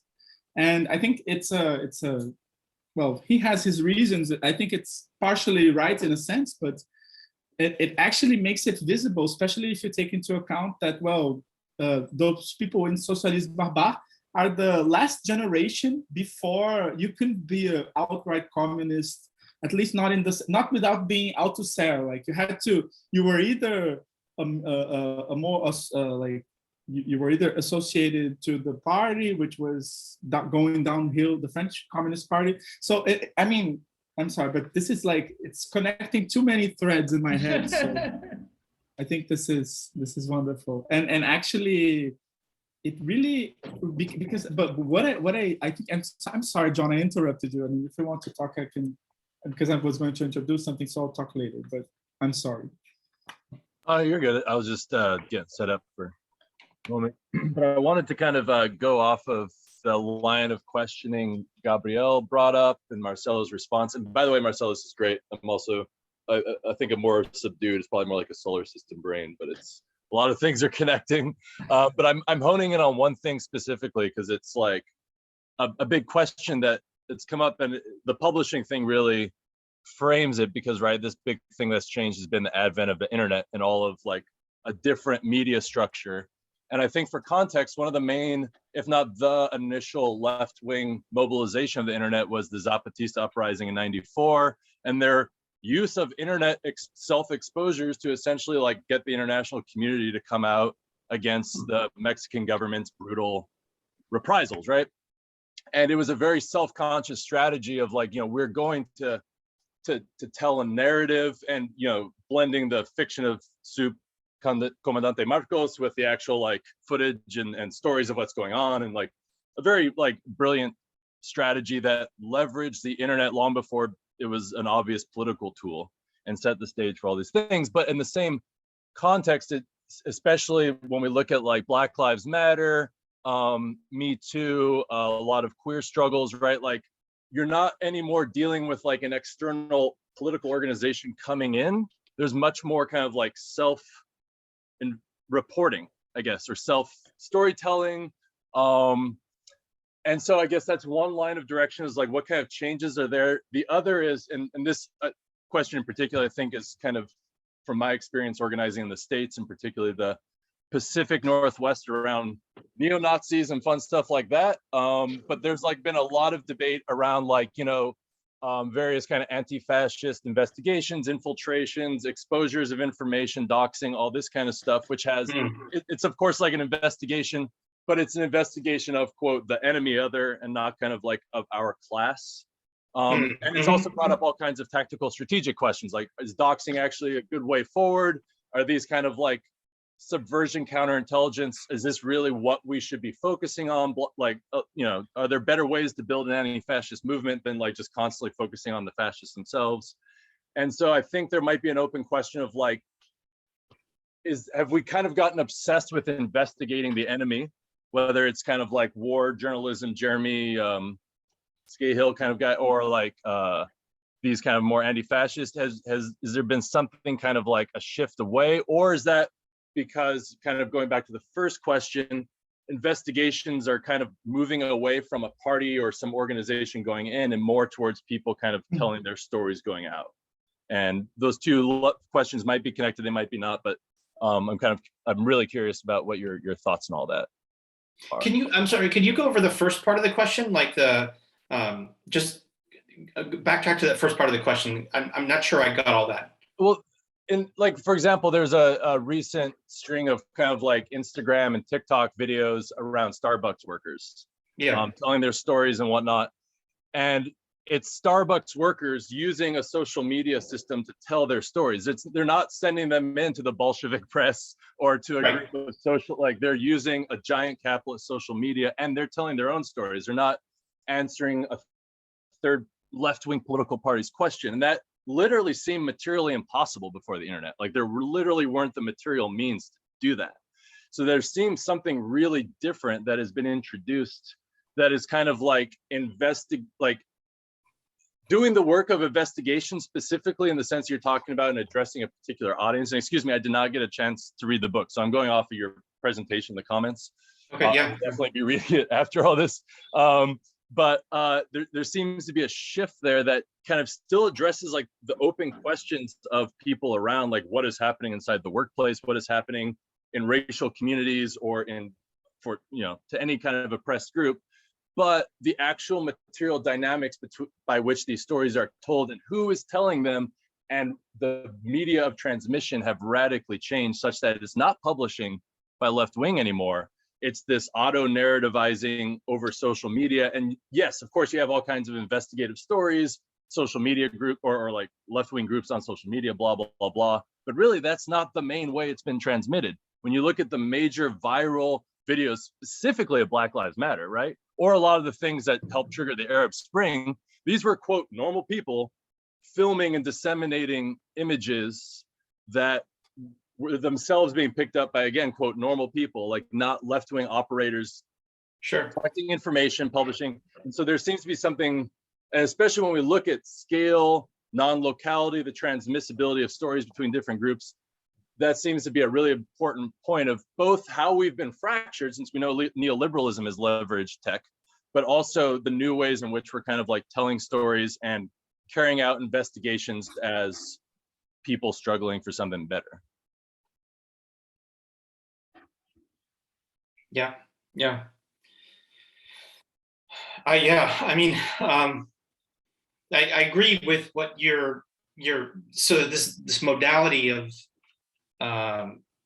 investigation that you're pointing to, that it's you've got a situation where individuals are sort of just volunteering stories, volunteering information, and that in some instances has produced these political effects. It's also wrapped up in this whole kind of social media. And I certainly do not want to be kind of dismissive of that storytelling, right, or that self-reporting, as you put it. I think that would be a big mistake, especially since it does produce political effects. And yet, there's part of my concern or part of my question would be kind of where you reconcile a kind of a more sustained politics with that kind of activity. I mean, I think what you're pointing to is like a whole kind of shift in the way that sort of this information is being transmitted, taken up, right, and absorbed, and the way in which it produces political effects. That these instances are clearly happening outside of any kind of traditional left organization, party, etc. And I'm just thinking this through. I'm not sure I have an answer to it, but I mean, your question is like, how do we practice an investigation in that context, in a context in which we're saturated with these kinds of stories and narratives, right? Is that what I'm kind of picking up from? Yeah, I think so, and very much in the context of this group, like where we're trying to carry out case studies and various kind of applications of the theory, like Gabriel was doing at the very beginning. Like, what does it actually mean to do that when we have, very different context carrying that out? Yeah.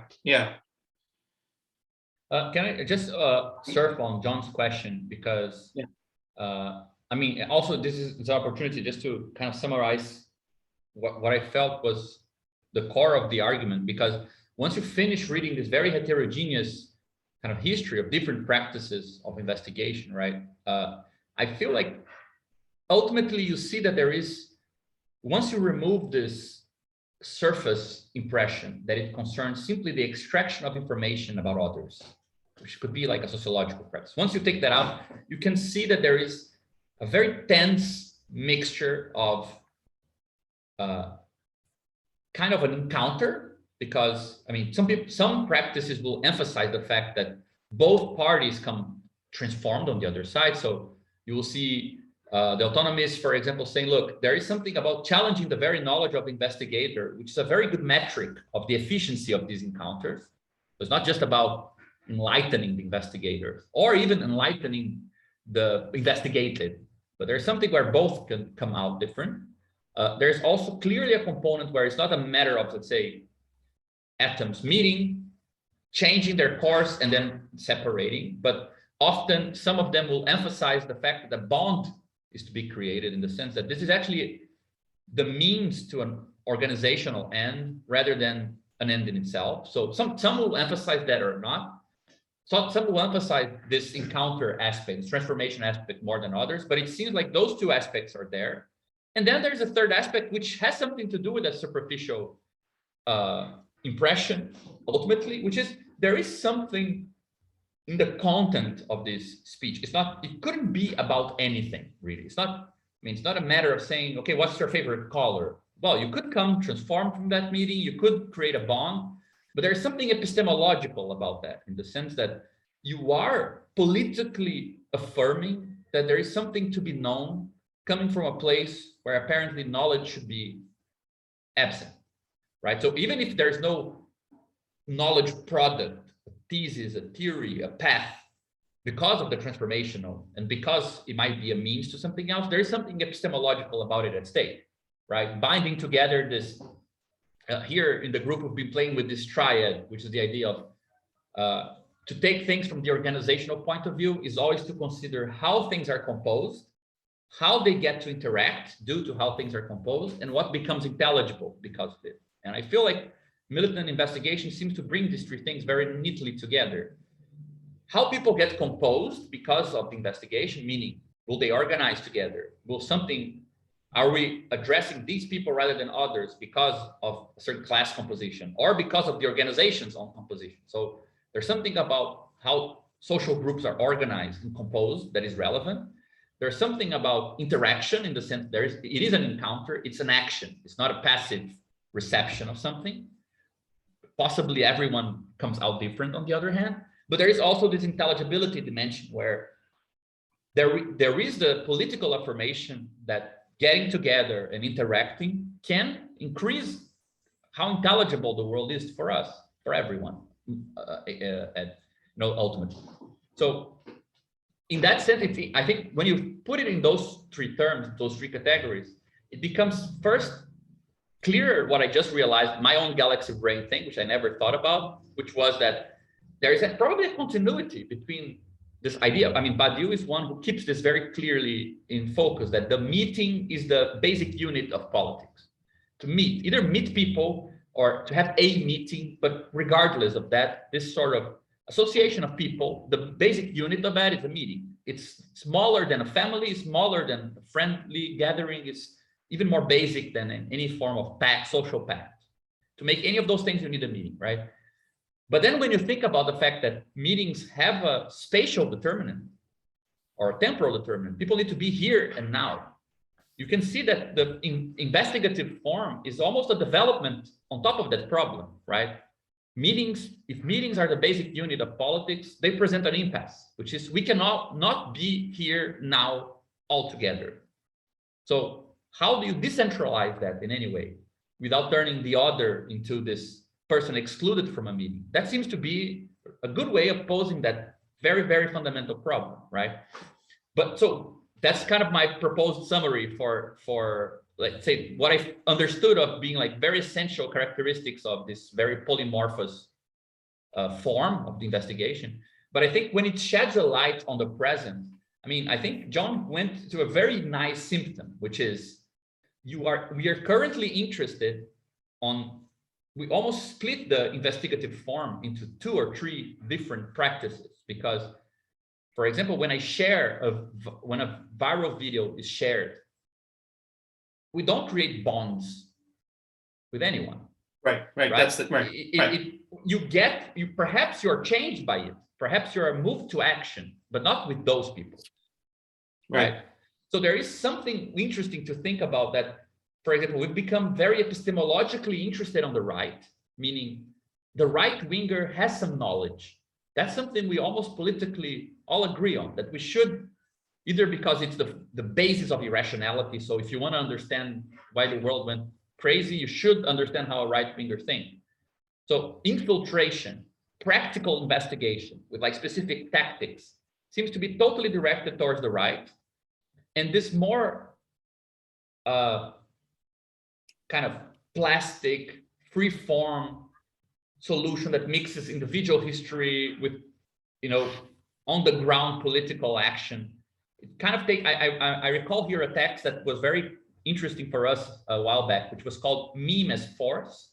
It's a text written by 2 militants investigating the Gilets jaunes in France, the yellow vests, and they try to use the idea of the meme as this form nobody's responsible for, but it circulates beyond, let's say, specific agents. It's an action that moves beyond the agents, right?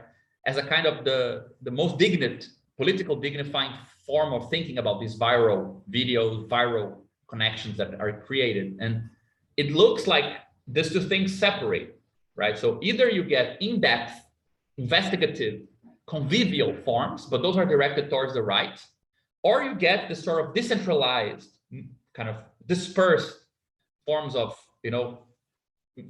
kind of information dissipation, but no practical bonds are really created, or not necessarily so. That's not, let's say, part of the form is almost accidental, right? So it's interesting to see that, I mean, in light of that theory of investigation as a practice, which binds together these three dimensions, and that challenge of, okay, how do you continue to do this once you have such heterogeneous world, such heterogeneous conditions?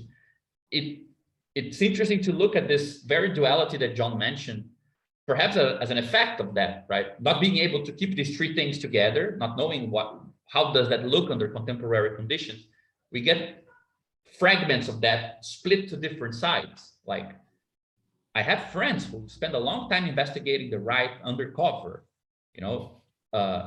but we don't do that with like people we want to work with. We do that with people who we never want to work with. So that's funny. Yeah. Like it's more easy to find somebody getting a grant to investigate Nazis. So they will stay there at the end of the process. I'll stay here, right? No composition.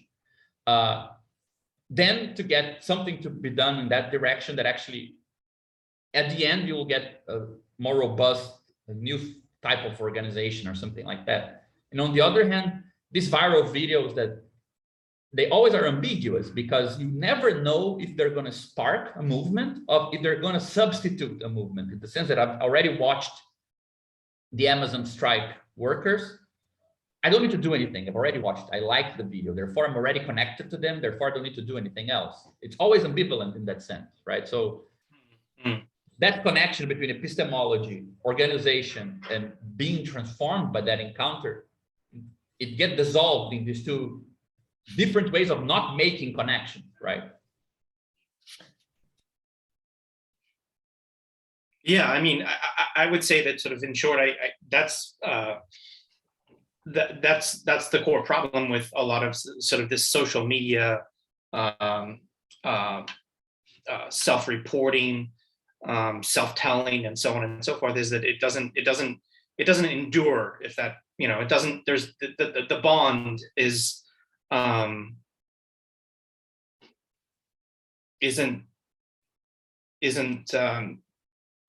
isn't created, isn't sustained, and yeah, I mean, maybe that has something to do with sort of we don't feel a need to. We've already seen this, we see it, we agree with it, we disagree with it, whatever, but there's no need to go further.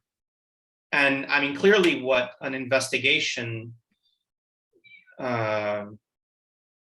implies or points to is something more enduring, right? The creation of a bond that's more enduring. And so, yeah, you have this kind of friction between the investigation and then kind of the more sort of general world of social media, self-reporting, self-telling, and the way those kind of clash up against one another, right?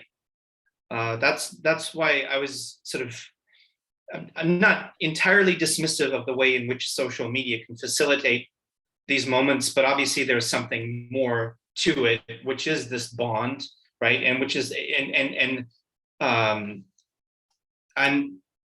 pretty suspicious of the way in which social media doesn't create mechanisms of endurance, right? And I think that's where the hard labor of kind of organization, investigation, the more sort of traditional tenets of radical work kind of come back into play.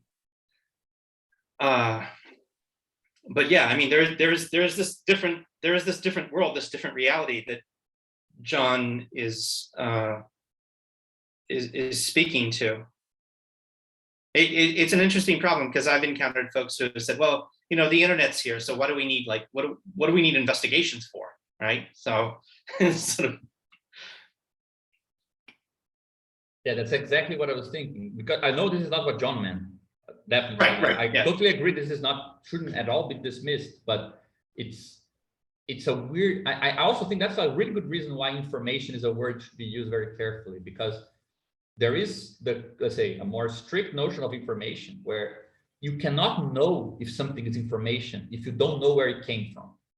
You don't know if something is a signal or a noise if you don't know the system which emitted that signal. Like there is no just code without some idea of background to it, right? To know, let's say, the possibilities, to know if that something is a statistical pattern or something. So in that sense, information online is not necessarily information, it's just noise until you assume you know where it's coming from. And that assumption sometimes is very wrong. Sometimes you don't know, you just think you know. And that's where investigations still remain perhaps as necessary as ever in the age of social networks, because you get something, but if that's information or not, it takes an extra step, which sometimes it feels like it's already completed, right? And there is this weaker notion of information where it seems like one thing already, the content of the information already giving you the context of the information. And that's not true, right? A person who's suffering a lot and just lashing out against the left is not the same as an organized fascist militant. But you cannot tell that without an encounter of some sort, without the idea of a meeting, right? So there's something nice there to develop. And of course, there are some times where it's true that the content will give you the context. That accidentally happens, like a video that shows workers in a certain situation. Probably if we do an empirical analysis of the material that actually goes viral, especially because the meme form is so self-referential, right? The material that goes viral, politically viral, probably is the material that does give you some reliance on, okay, this, I can tell the context that makes this information actually, intelligible. Yeah, but it's such a weird, it's difficult to think of in these terms. It's almost a problem of ignorance by excess of information, not by absence of it, right?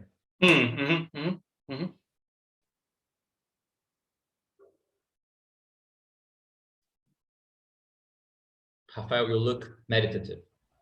Yeah, I was drawing things, and I don't know if, I mean, since we are late in the meeting, I don't think there's any harm, but I was, like I said, this whole discussion, oh, Gabriel, oh, thanks. This whole discussion is making my brain run a lot. So I was thinking how we could, because in a sense, I was just trying to sketch what these interactions, what these different militant types of inquiries looked like from our usual schemes. So this is just like an attempt, but in a sense, it looked like if we try and distill the first three types of inquiries that you outline, the Leninist, the Maoist, and the Marxist, which I think, in a sense, they come back rearranged in various forms in the other practices. I think I just started thinking by, like, just so you guys can understand what I was doing. I think, okay, so how would we map these structures into these organizing principles that we have, like, which are intelligibility, interaction, and composition. Composition being what in an organization, what is being composed, interaction, what can you compose with, what are you affecting, what can you affect, and intelligibility, what makes sense from that point of view. And at first I thought, well, okay, you can take the Marxist, there's an interaction, because in a sense you're talking to people, and there's this whole discussion of raising consciousness. And at the same time, you are also trying to gather information so you can, well, Marx was very influenced by the inspector report. So there's also some type of intelligibility that is sought there. And I thought, okay, so at first I thought, okay, so there's a blind spot, because in a sense, he takes for granted the division between laborers and capitalists. But at the same time, if you take into account how he is moved by trying to interact through the questionnaire and trying to gain intelligibility, it seems not that he has a blind spot, that when he leaves from those two poles of this triangle, he actually ends up producing, at least he hopes to, the consciousness of class composition. So it's not only that he's trying to, like, he leaves from the, it's not only that he leaves from a position of taking for granted these differences, but there's also the aim of producing this composition in the workers themselves. And if you take the Maoist immersive inquiry in another sense, and I love the Maoist inquiry because it seems the one, and I mean, it seems the one that's in a sense the most blind or egotistical, because it takes itself as already a part of a whole. So, but what do we find there? We find an attempt to interact, because there's this care in how to conduct the meetings, in how to construct, like, who are you going to talk to? You have to have larger meetings, and in a sense, the interactive factor is strong. But there's also a very keen eye on the composition aspect. He's not taking for granted what is the composition of the society, and what you produce is an organizational level of intelligibility. And this is weird because it sounds egotistical in the sense, because who is going to know something? And like, I think this video, this TED talk, the more vulgar the object we lean on, I think the best it is. But this, I mean, I love this video with the TED talk of the Chinese capitalist, because it produces an intelligibility not for any people, but for the organizational level. So it doesn't matter who knows. It's weird, but at the same time, it illuminates that there's not a blind spot in intelligibility. The intelligibility is produced on another level. Like, what differences make a difference? They are discovered by the organization. The Communist Party in China did change its direction, and we can also see that, like, if you take into account the Leninist rejection of inquiries, because there's a blind spot in the interaction pole, because okay, he got fed up with it, like, this doesn't work. But at the same time, what he replaced it, and I really love that you, like, talked about it it really, like, the Lenin's analysis really made more sense when you see that they are like a sequel from being like from not working out with the traditional inquiry. But there's an attempt at intelligibility, of making sense. But he's also like, he also departs, I think, from a more the compositional aspect. It's more defined than in Mao's case.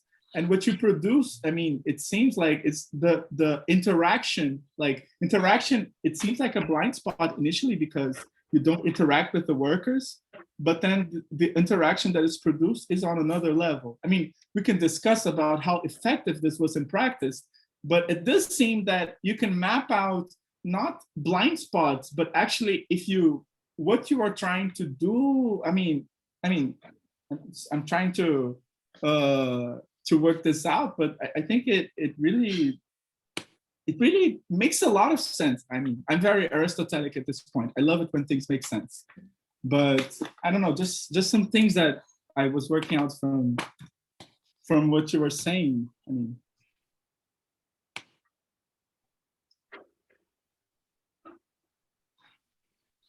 yeah, I mean, so I'm sort of adapting to the kind of framework that you've had here, and I think you could see it certainly in those terms and kind of make sense of what's the blind spots. Yeah,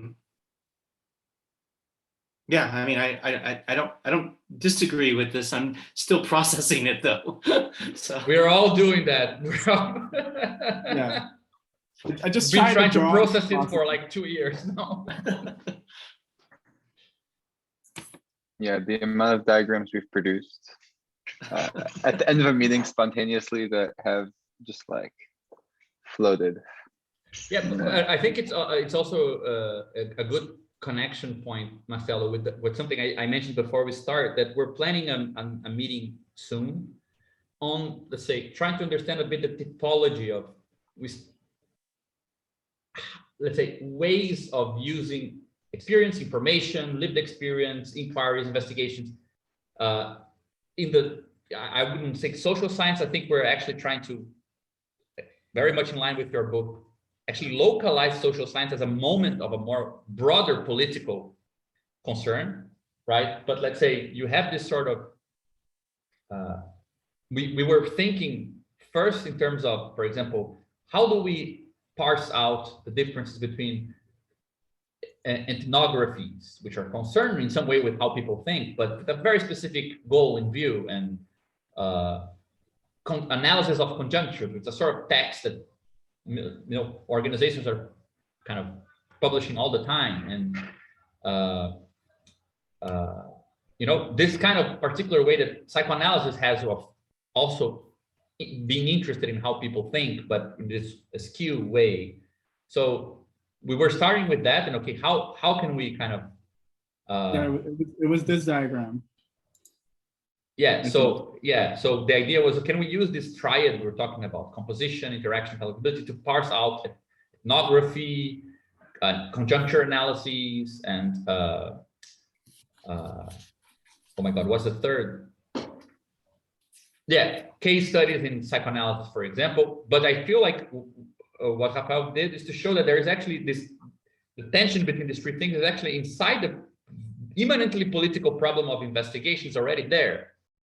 It seems like, just like ethnography, for example, very much concerned with making intelligible how a different social structure thinks, or people in that structure, while being very careful about how it interacts with it, right? So it takes a sort of parsimonious relation with interaction to let the connection between composition and intelligibility come to the fore, right? It's very different, for example, from how militants do conjuncture analysis, where it's all about making clear interaction, making clear where the social composition that matters, but intelligibility is kind of taken as a given, right? Just as it's a protocol, it's an issue of method. It's not meant to enlighten the very people it's talking about, for example, right? And case studies in psychoanalysis seem to have an interest in interacting. It wants to make something intelligible about fantasies, about something, but it has a hard time explaining which structures are giving rise to that particular interaction and that particular representation of the world. So, but that's kind of a very broad view. And I feel like what Rafael did is to show that actually within the practice of investigation, those tensions are already there. It would be even interesting to see if there isn't therefore a bit more of an ethnographical or case study like, or, conjunctural analysis to each one of these, right?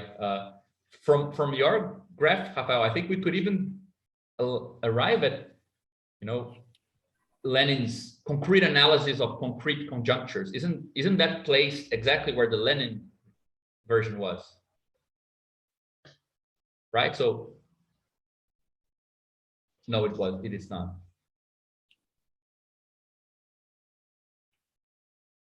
Right? The political conjuncture, you placed it, you're muted. The triangle is different because Okay. I think when I was, what would be it would be its intelligibility and interaction. This would be the Marxist questionnaire. Yeah, okay, perhaps they don't match up, but we've been discussing this general issue, and we're actually scheduling a meeting just to discuss this sort of thing. And this leads me just to a comment that has to do, Marcelo, with what you discussed. And I think that, you focused, I think, clearly with very good reason on Badiou's contribution, especially in his early days, where these themes were very explicit on his agenda, right?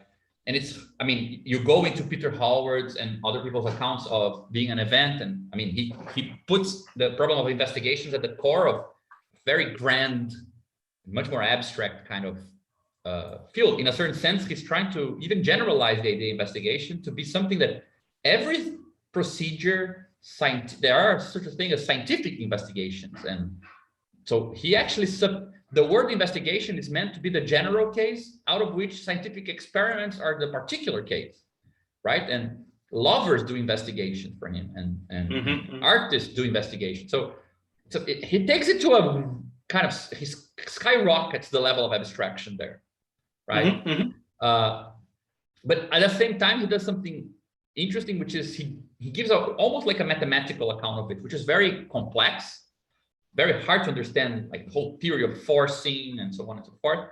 But one thing we explored a lot here, which I think it's a slightly different, perhaps, way of approaching investigation, which is how we were doing until now, and how we've been also thinking about our own kind of connection to different political organizations, which is part of what the way Badiou describes in his later career, the problem, not the problem of investigation, but the thing that investigations are doing in a slightly larger scope, which is connected to the idea of truth and so on. It's kind of a immanent modeling of a world. It's a more immanent model of a world than the available model of it, right?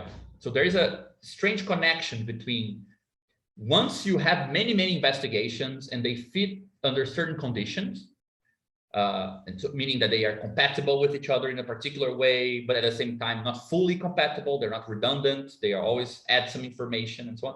Once you do this under the condition that they are immanent, they're not coming from the outside, but they're constructed from the inside out, you get this thing which he calls a subject language, which is a kind of language to a world that is richer than the available language of that world.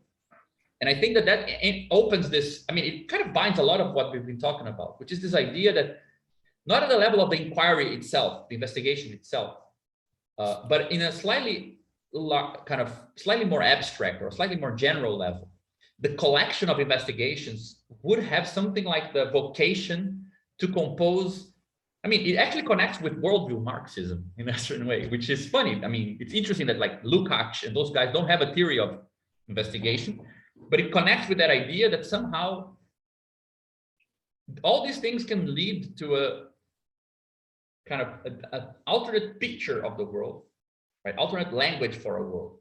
And it's something we've been very interested in, with this idea that, well, it takes perhaps some strange counterintuitive thesis to accept the idea that, you know, a political ecosystem, which is composed of many organizations, many experiences of the world, not at the level of what people say, but at the level of the organizations themselves, they are kind of like small models of a world, right? And I mean, a lot of discussion over how should we get the people more involved with politics, or how do we raise class consciousness, goes through the idea that it's what we say that is either convincing or not convincing that we're capable of doing something new.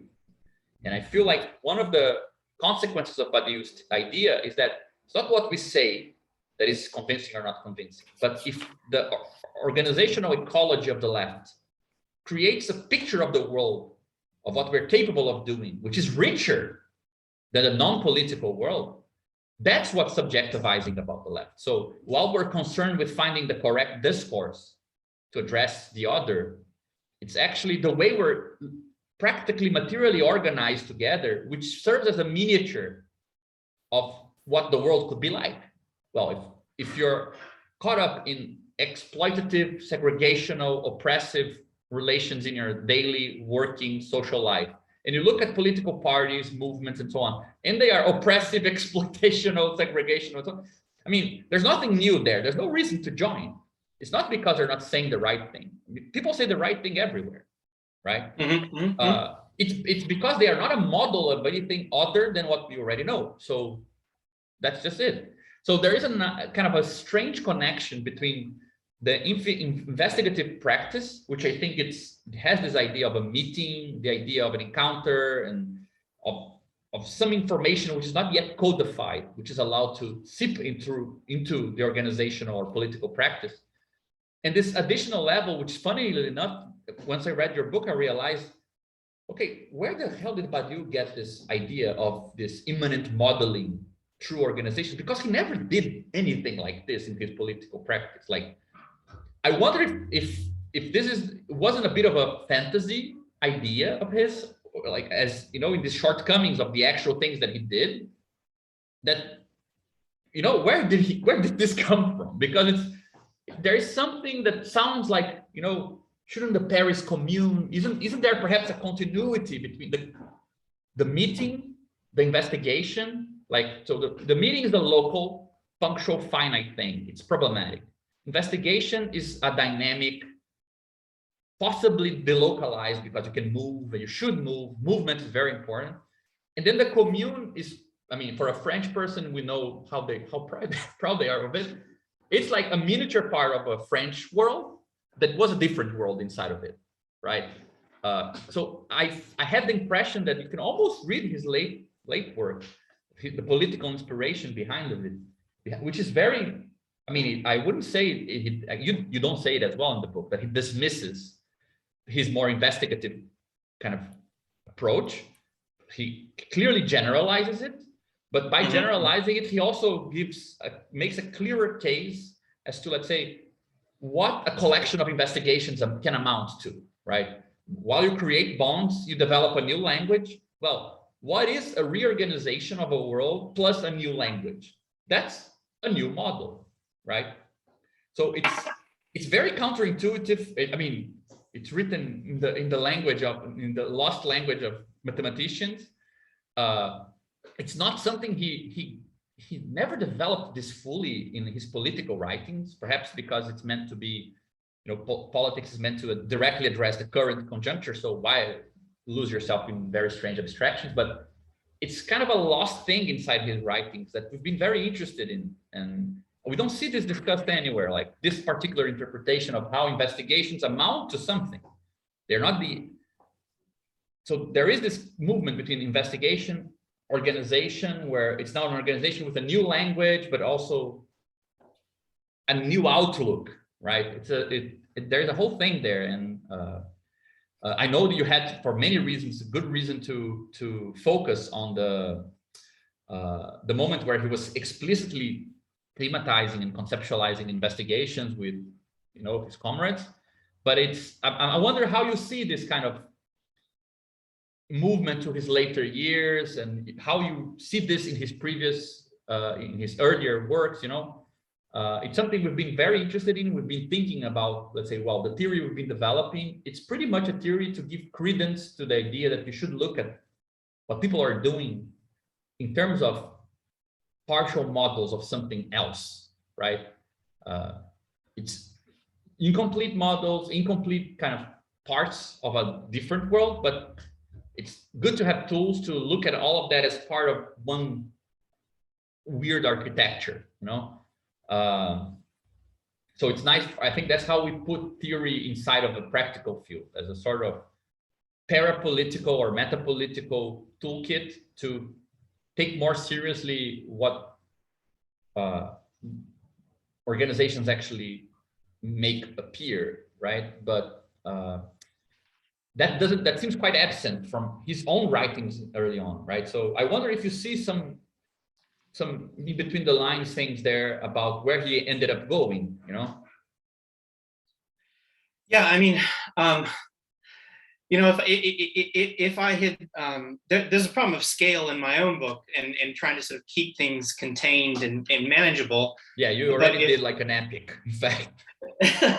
But if I had a chance to like extend the discussion of Badiou, I probably would have spent, I would have spent more time on his subsequent political organization, the Organisation Politique. And I know someone who has spent time kind of going through some of the more concrete investigative work that it undertook. And so there's, you know, there was a problem of scale in my own book, in which I sort of, you know, said, okay, I'm going to focus on this part and leave that part for another moment. And I've actually done some of that with, for instance, like Robert Linhart, I don't focus on him. I mention him in the book briefly, but then after I wrote the book, I ended up discovering really somewhat spontaneously that he had conducted a whole investigation in Pernambuco among sugarcane workers and written a memoir about it, which interestingly Deleuze discusses, and I ended up writing about that. So these are the kinds of follow-up. I didn't, the book is not a final word on things, and these are the kinds of things I could pursue, and would, at some moment. But I guess maybe part of the response that I would have is to actually go back in a sense to the logic of the investigation in the abstract, at a very abstract level as well, and to kind of going back to your point about how Badiou turns to this modeling that that then sort of, I guess, informs a critique of the present, or how it could inform a critique of the present. And I wonder if there's not a connection between that and the way in which investigations themselves arise from a suspicion about representations, right? And theoretical representations or political representations in the party and state. And I that's more of just an open-ended question, and maybe a point of contact, a point of intersection between the investigation and this more kind of sort of turn in Badiou. I don't really have the answer to that. That's just some sort of kind of speculative movement on my part. Yeah, on my as well. So I mean, we're all on the same page. Guys, it's 9. I'm not sure if anyone. Oh yeah. Who? Yeah. So this, you just posted the lecture where he does. Yeah, I found it here. Now they have this amazing archive of Deleuze's lectures, right? It's very easy to find it. Yeah. But that book is amazing. I really love. Linhart writes so beautifully. He both his L'Établi and the one on the sugar canes. It's. I mean, I really love him, so I should say. Yeah. That, but yeah. Yeah, we were talking about this just like today. Yeah. Oh, you were? Yeah. Okay. Because we were, I think we were talking about the meeting. I just finished reading your book, so we were discussing, and then. Rafael so and can I I are share- neighbors. So. Yeah, we are neighbors. So we were okay. I didn't know gossiping. that. Okay. So can I share an anecdote with you, which you'll find amusing? I actually got very curious because I have a personal connection to a place in Pernambuco where I suspected that Linhart undertook his investigation. But I wasn't able to prove it on the basis of reading Le Sucre et la Faim. And so he had been describing this place in Pernambuco where he launched his investigation in the interior, of the state. And he had offered certain geographical hints. It's got 3 hills, it's this, it's that, right? It's known as this, this is a nickname for it. So some of these things were reminding me of a city in the interior of Pernambuco called Timbaúba, which is kind of where I have, where part of my family had been. And so I got curious, and I actually got Linhart's phone number in Paris, and I called him, and I asked him if he launched his investigation in Pernambuco, in this particular city called Timbaúba, and he said yes, he did. That's and amazing. even though he doesn't name the city anywhere in Le Sucre et la Faim, but he affirmed that he had indeed launched it in Pernambuco. So some of my geographical suspicions turned out to have been correct. And it's really interesting because then there was a famous American anthropologist who went there and produced a whole kind of anthropological study, Nancy Shepherd Hughes, a book called Death Without Weeping. And she spent years going back and forth between the University of California and then Pernambuco. She spent time in Timbauba. And the interesting and curious thing, and I don't have any kind of answer to this, is that she doesn't cite Linhart's work anywhere in her own work, even though I think Linhart's work, it's translated into Portuguese, right? Yes. Miguel Arraes translated it. Okay. Like So a huge political figure. okay, yeah. And so anyway, but that's just an anecdote Wow, about that's Linhart. amazing. That's really amazing. Sidetracked with Linhart. So yeah. So cool. Now I'm trying to remember where we were before Linhart. Yeah, no, I was just Yeah, sending- we were just talking, I think, about where the research would go if there was an extension of infinite time and funds. Yeah, Where you would take it. Oh yeah. And so I mean that's another project, and no, that's something I'll One question I have for you, we're also very practical. I mean, when you talk about let's say the current rebirth of militant investigations, you mentioned, I think both are Argentinian collectives, the Situaciones and the Precarias, right? Yeah. Well, they're from. I think they're based in Spain. They're based in Spain. Ah, okay. Yeah. Because it's interesting. I mean, I wonder what else is. We know of. There's a very interesting thing happening in the States right now, which actually goes to the heart of many of the things we mentioned. John was talking about social networks, and there's the Black Socialists of America. I'm not sure if it starts with Black Lives Matter, if that's their kind of original kind of posing of the problem, but they've been worried for a couple of years now with coming up with a kind of online platform to map the sort of leftist kind of endeavors in the States to facilitate their connection. Because again, this issue of large scale kind of obscurity of the left to itself that we were talking about. I feel like there's something interesting in that direction, but it's, again, curious that it's really not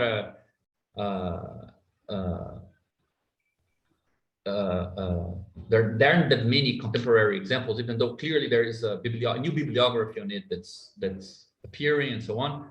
But collectives, I mean, even for our own sake, that we might, get in contact with, I wonder if you have any suggestions there, like people who are thinking this and it's kind of integrated into their practice. I'm not sure if the Situaciones collective is very active these days, but I thought about connecting. Contacting.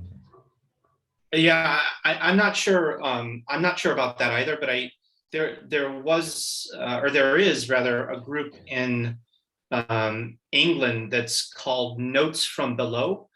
But this gets back to again, the whole issue of fragmentation and obscurity and blind spots.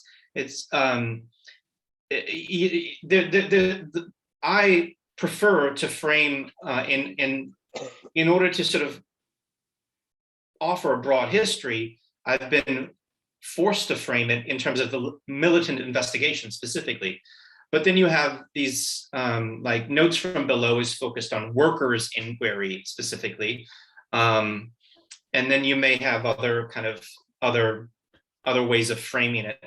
But I tried to frame it in as broad possible terms as I could. And so, Notes from Below, but they're kind of doing more kind of workers' inquiry in more of a traditional guise. There's some groups in France that have recently emerged that I would have to sort of dig up references to. Yeah, I mean, we've been interested in inviting more people to talk about these things, so we can also kind of form our own kind of approach to it. And I think I think we actually have some. He was here earlier, Vito.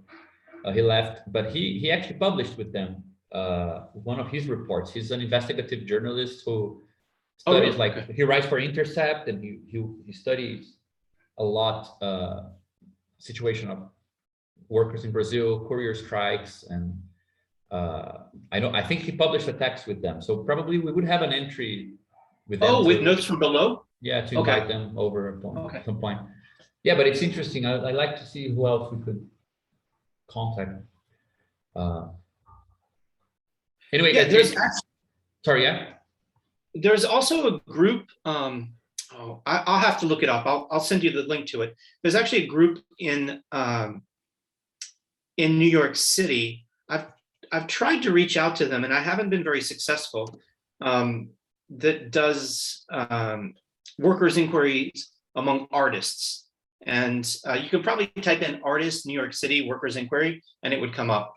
And they change. I think part of the difficulty is also that they changed their name at some point in the last year, and so here, let me see if I can dig up. Common notions. Common notions. That's it. That's it. Yeah. Yeah. That's cool. I'm gonna look into that as well.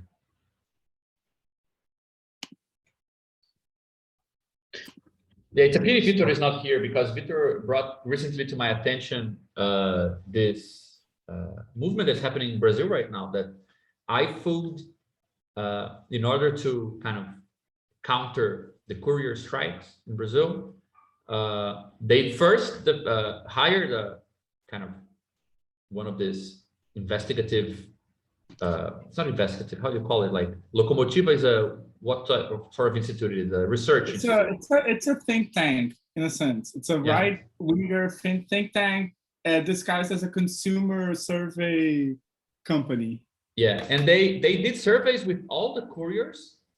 They found out that if they created their own meeting space for political discussion for the couriers, and paid the couriers for the time that it would be there, and most of them would demobilize politically and join the iFood funded assembly.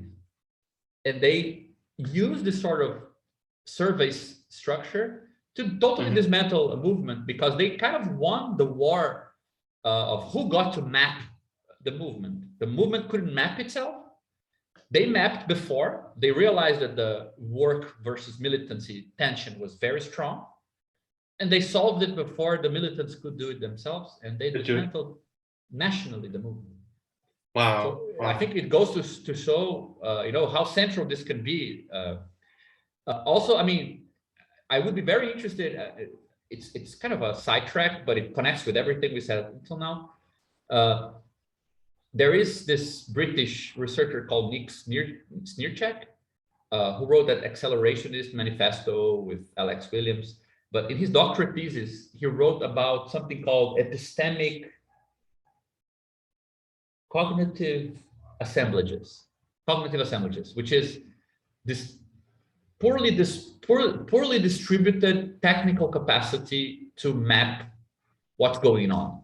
So the state, capital have a lot of money, and therefore means to, let's say, map a situation and learn what people are thinking in large scale groups. And there is a certain weird epistemic kind of dispute, because we are very weak in that regard. So they get the chance to move ahead, learn what people are thinking, and find poor solutions, but they're immediate solutions. Well, it takes us a long time to learn what people think. So it's a really nice kind of idea that there is a sort of, as Rafael was saying, like a poorly distributed mapping capacity, right? And I think that this iFood situation really shows where like a really kind of robust form of inquiry and and could come in from the left itself. How tactical it could be. Not to be, because there's this text by Klaus Hoff and Helmut Wiesenthal, which is Two Logics of Collective Action, where the main point is that, well, for capitalists, it's very easy to act together because they only have one interest, whereas labor, due to their special position of being at the same time a seller of a certain commodity, and also that commodity, there are intermixed interests always at hand, which difficult the organizing. So in a sense, I think you can even start explaining this poorly distributed mapping if you take into account the simplicity of what is to be mapped from the point of view either of the state or the capitalist enterprise or whatever, because yeah, it's true. Like ultimately, like price lists are the simplest form of, yeah, price. and like is it profitable or not? It's a very simple question you need to ask. Yeah, and like if you take iFood, like it's like, oh, we want a syndicate at all, we can only speak in terms of money. So if you get paid for for going to syndicate meetings, if you don't lose the time you would have for deliveries, like you are in a sense, you're not really mapping anything outside the capitalist relations, but it's just enough to entice it. It's so there's like a practical aspect. It's so much easier to do. I mean, and it's a fantastical idea. I mean, to do a syndicate by the owner. But I mean, I think it really also helps explain the differences between the difficulties in mapping cognitively from the point of view of established powers and also any kind of resistance, because there are too many points to have to account for in the collective actions of the laborers.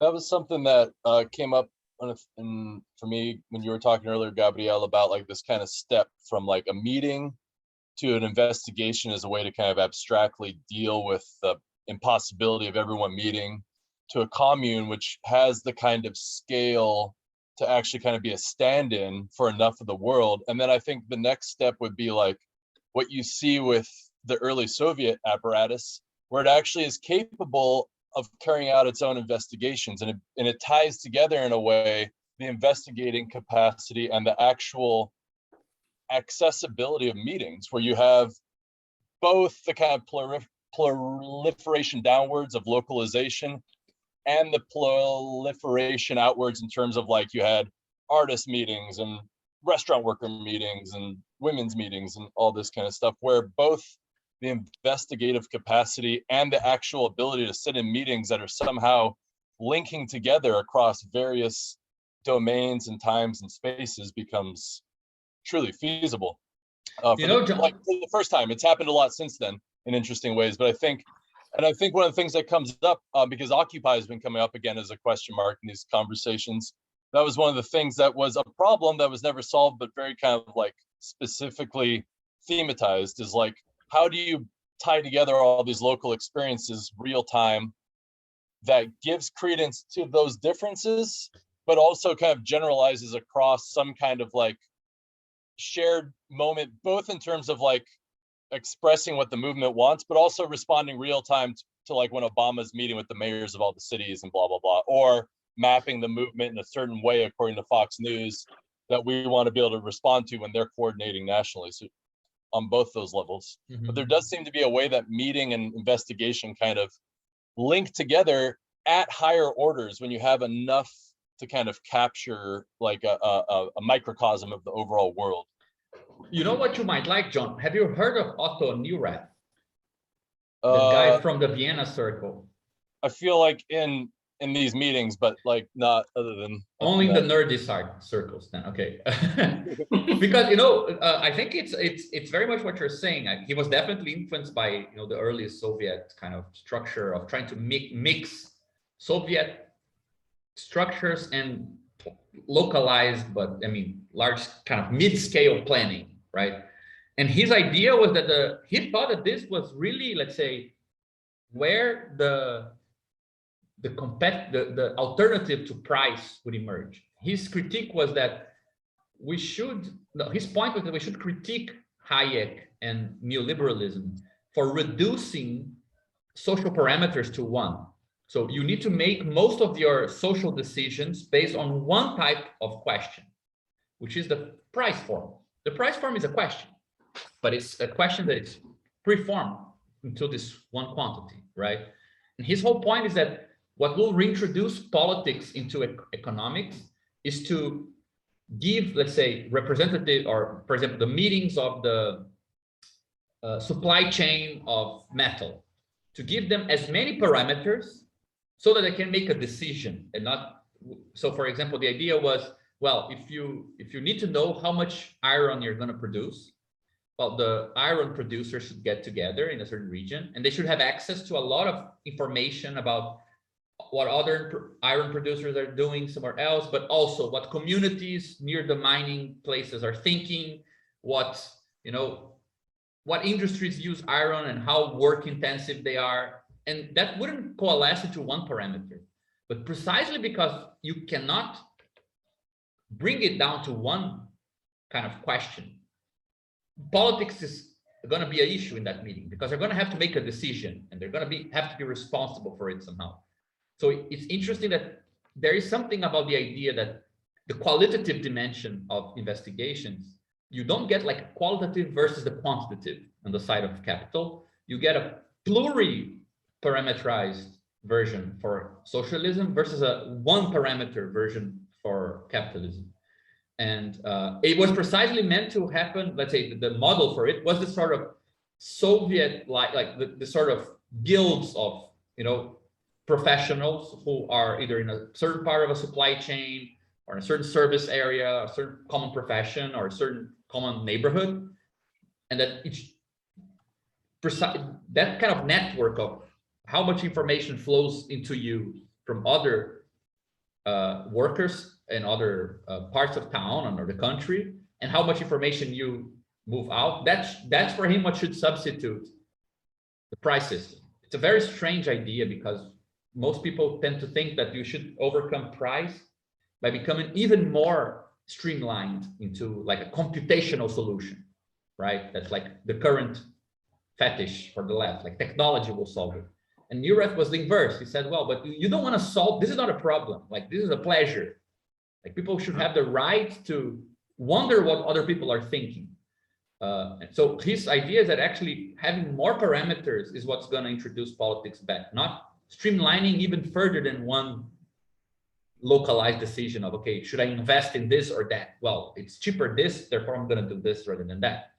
So I think as we said, like, there is a strange place, very counterintuitive, very underexplored, where this very immediate militant practice of investigation seems to suddenly lean towards a problem that usually considered what you should be doing after a revolution, or, you know, once you are building something. So this kind of critical tool of investigation and the more constructive tool, you know, which we usually associate with economics.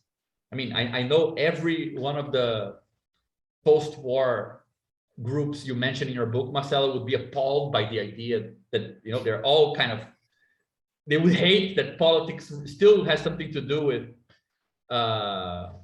economy. But it's interesting to see what, you know, other meaning for a political economy could appear by stretching investigations towards that direction, I think.